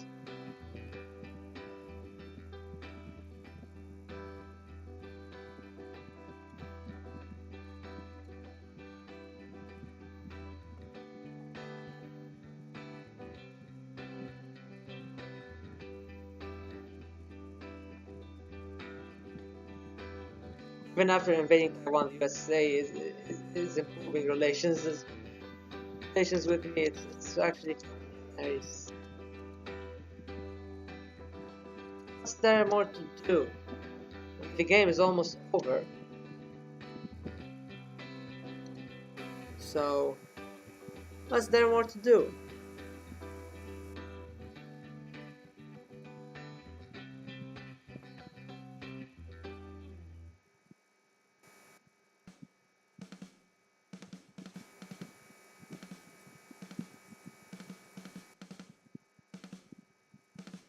Why is Western Europe too difficult? Well, whatever. Let's look at our situations here.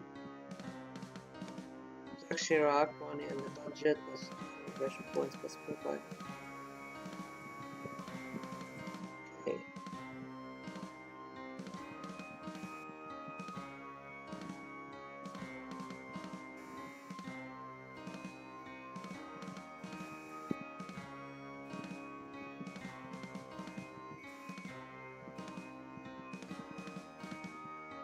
That. Look at list of things to have. Let's look at our influence. There's no American influence. The Soviet influence is abysmal. Territory.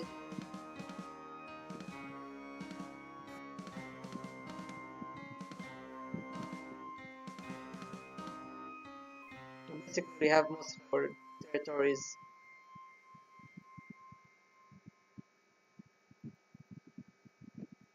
Not outline Iran, if I haven't already.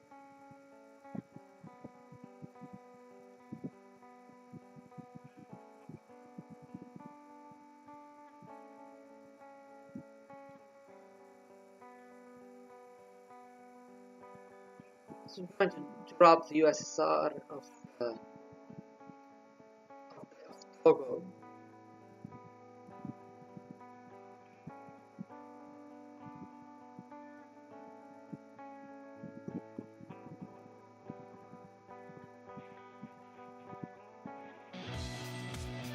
And Benin.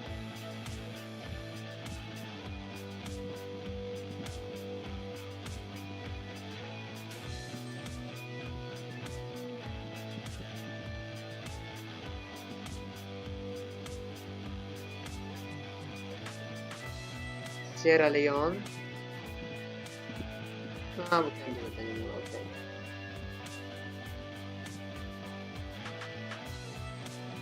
But we basically had seen a lot of things that can go in this game. We're going to check through the entrance to see what kind of fuck up did we create. So we went for automation stronghold of Taoism.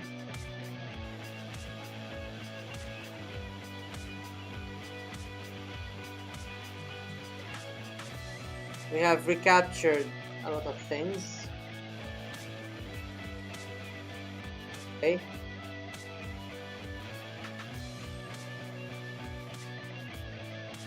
We called for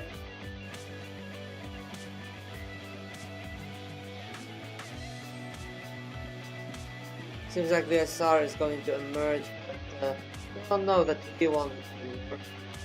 Sweet life, people love this participation.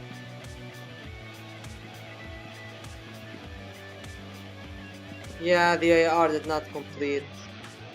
Let's go into the first DLC. United Korea, Tibetan autonomy. We crushed Tibet. We crushed Uyghur. Taiwan is ours. India. A long civil war exhausted the population, undermined the economy of India, and the new government of the victors from the face of the Naxalite coalition had to face many problems, ideas for solving which were significantly divided. While everyone agreed to conduct a non-necessary distribution of land, but on the peasant issue, liberation and mass line were in favor of private peasants and farms because India was not yet ready for socialism, while the CPI Maoists advocated the creation of communes of the type of Maoist times, and at the same time opinions were also divided on the political issue. The mass line and the CPI Maoists advocated a prohibition of all other parties and the unification of all Naxalite forces into a single one, while the liberation demanded the establishment of democracy for all leftist forces and free elections. With our intervention, such quarrels led to a compromise, which, however, did not please anyone. The general elections were implemented, but only the Naxalite groups which remained independent were allowed to take part in them. Distribution was made, but India was divided into regions, in each of which each of the three leading Maoist groups organized a land experiment, with peasant reform to determine the best. Such an approach temporarily cooled the tensions in the country, but certainly did not suit anyone. The political struggle between these three forces will continue. They will gradually increase their power, and one can only hope that this confrontation does not result in a new civil war.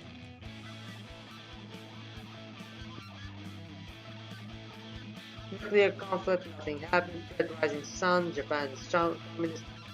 In the late Chinese on the moon. In the late 1980s, our country managed to land people on the moon, repeating the feat of the American cosmonauts 20 years ago. But unfortunately, the success of the program and the focus on the landing and installation of the flag led to the fact that there were no prospects for lunar landings. By the end of the 90s, about 10 missions were complete, the last of which were already purely propaganda in nature, expressed for example in flights of international crews with cosmonauts from countries allied to China. That's what not possible to achieve more. The return of Martian soil samples. Well, I'm going to read those one day when I actually go for a space run. And now the third, and to the fallen eagle, to our DLC. Spain, defrancization. Suarez party continued its liberal and democratic transformations despite the initial conservative orientation of his party. After the Civil War, it turned to the left in political and ideological terms, but economic liberalism remained its ideal. The defeat of Francoism led to a fall in the authority of religion in society, so Suarez launched an offensive in this area, declaring the independence of Catholicism from the state and introducing secular laws that limit the role of religion in education, civil clerical work, marriage. In addition, abortion was fully legalized. The new constitution of 1984 consolidated the principles of liberal democracy and a mixed market economy, along the way declaring a neutral and non-bloc state of Spain. Despite the further aggravation of contradictions between the Spanish entrepreneurs and investors in the global market, Spain was able to overcome the legacy of Francoism and build a developed democratic state. France, Gaucho-Lepenism. Failures in foreign policy and the failure to secure the promised full sovereignty put Chirac's party as a strong personality and coincided with the unsuccessful reforms of Prime Minister Villepin, who tried to significantly expand the rights of employers, which led to mass strikes and rallies of trade unions and leftists. Even Chirac's own party was disappointed in his politics, nominating the extremely moderate and pro-American candidate Nicolas Sarkozy for the next elections, due to which most of the electorate who wanted sovereignty and greatness went to Jean-Marie Le Pen and his National Front party. However, within Le Pen's party, the idea that the national problem of France passed through the prism of social ones began to gain more and more popularity, which was called Gaucho-Lepenism, left-Lepenism, which takes its origin from Poujadism, anti-electoralism, anti-corporatism, and social state capitalism. Jean-Marie Le Pen's aspirations to win both the right and the left electorate were successful. Lionel Jospin, with a program to make the right to housing an inalienable basic right of a citizen, Jean-Marie Le Pen himself made it to the second round of elections. Unexpectedly, with a small margin of votes thanks to populist rhetoric, Jean-Marie Le Pen was elected president of France in the second round, but the parliamentary elections did not give enough results to the National Front for a majority. The majority of political parties took part in the negotiations.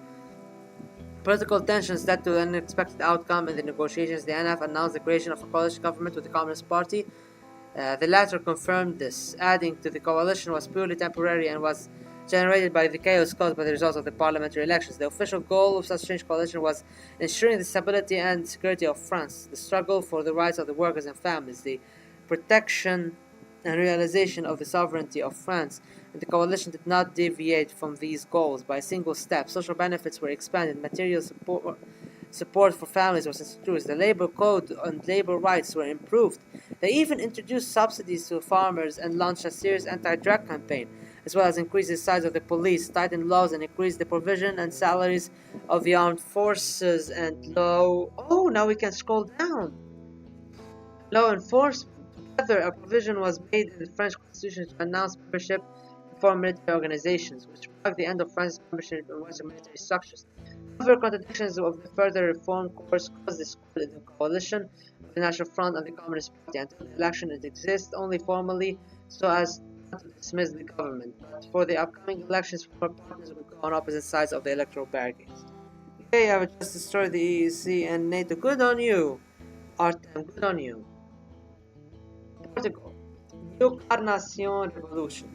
The leftist government of Vasco Gonzalez took into action the mistakes of the first revolution, and acted this time more decisively. This time, the program for peaceful transition to socialism was significantly adjusted. Instead of buying out 51% of the shares of enterprises, the government announced the nationalism of key industries, transport and infrastructure. In addition, banks, enterprises of the electric power industry, oil refining, metallurgy, and railways become the property of the state. Committees and commissions are multiplying at factories, construction sites, transport enterprises, educational institutions, offices, and villages. They ensure workers and peasants control over production, profits and wages, purchases and sales, hiring and firing workers, and organizing workers' rallies in support of the revolution. The new committees have extensive power of control over entrepreneurs and businessmen, but lead to an overflow of the remaining capital and the flight of the businessmen themselves, which, however, only makes it easier for the government to expropriate property. In the countryside, agrarian reform is unfolding with renewed vigor, not taken away in 1974-75. The property of latifundists and landowners became the property of cooperatives, and those created on the basis of Soviet TOZs. One of the leaders of the new revolution reiterates that the establishment of traditional bourgeois democracy is not enough to satisfy the aspiration of the people. A political reform begins in the country which seriously hits political parties, but the role of trade unions controlled and loyal to the government, socio-political movements and worker-peasant associations is growing. Introducing elements of direct democracy, the left radicals are growing. The left radicals are implementing the position of democratic and decentralized socialism, which of course causes hostility among Western countries.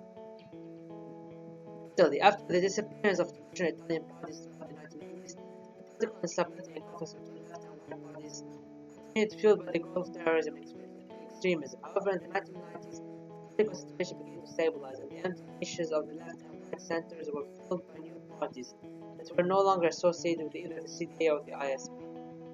Turkey and Kurdistan.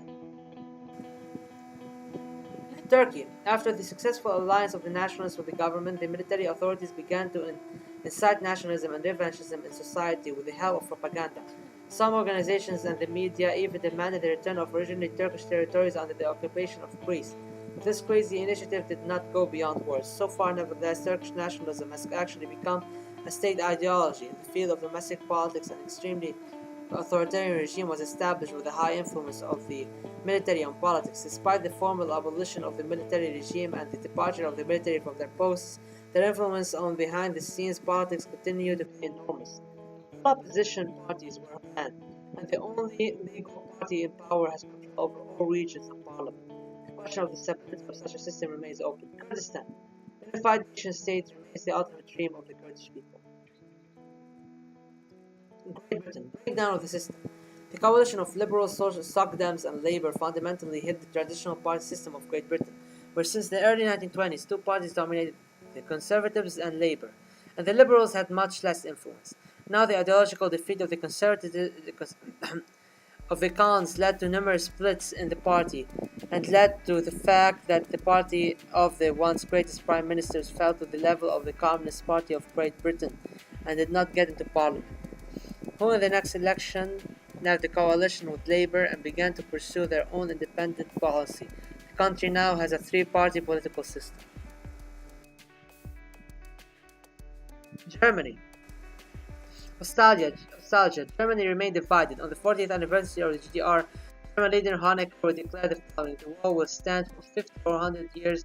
The reasons for this are not eliminated. Alright.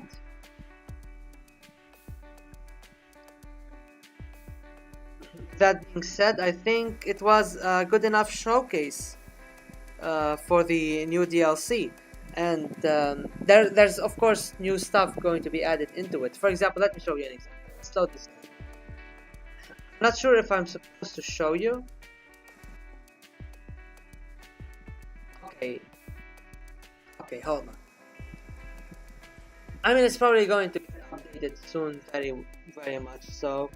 And people are already asking about it, so I'm going to be a little bit cheeky and tell you about it. I think probably it'll be released very much soon via an update. But the Black Gold.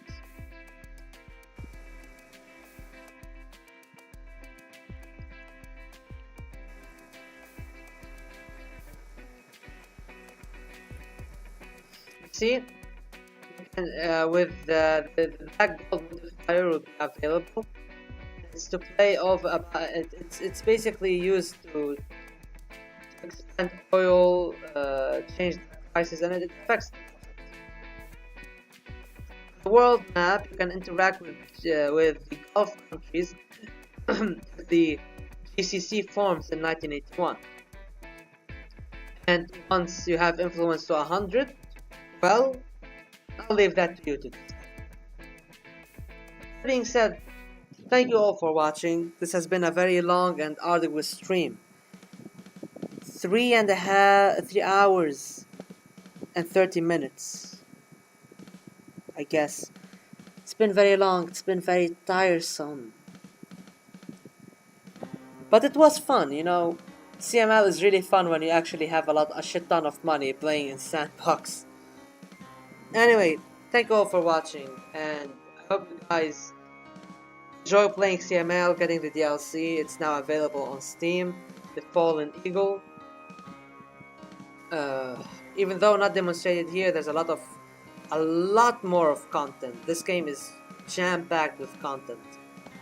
And, well, I guess this is it. I'm going to exit. And I'm going to end the stream now. I'd like to remind you all that we're 3 subscribers away from hitting 500 subs. And that would be a very great feat for us once we do it.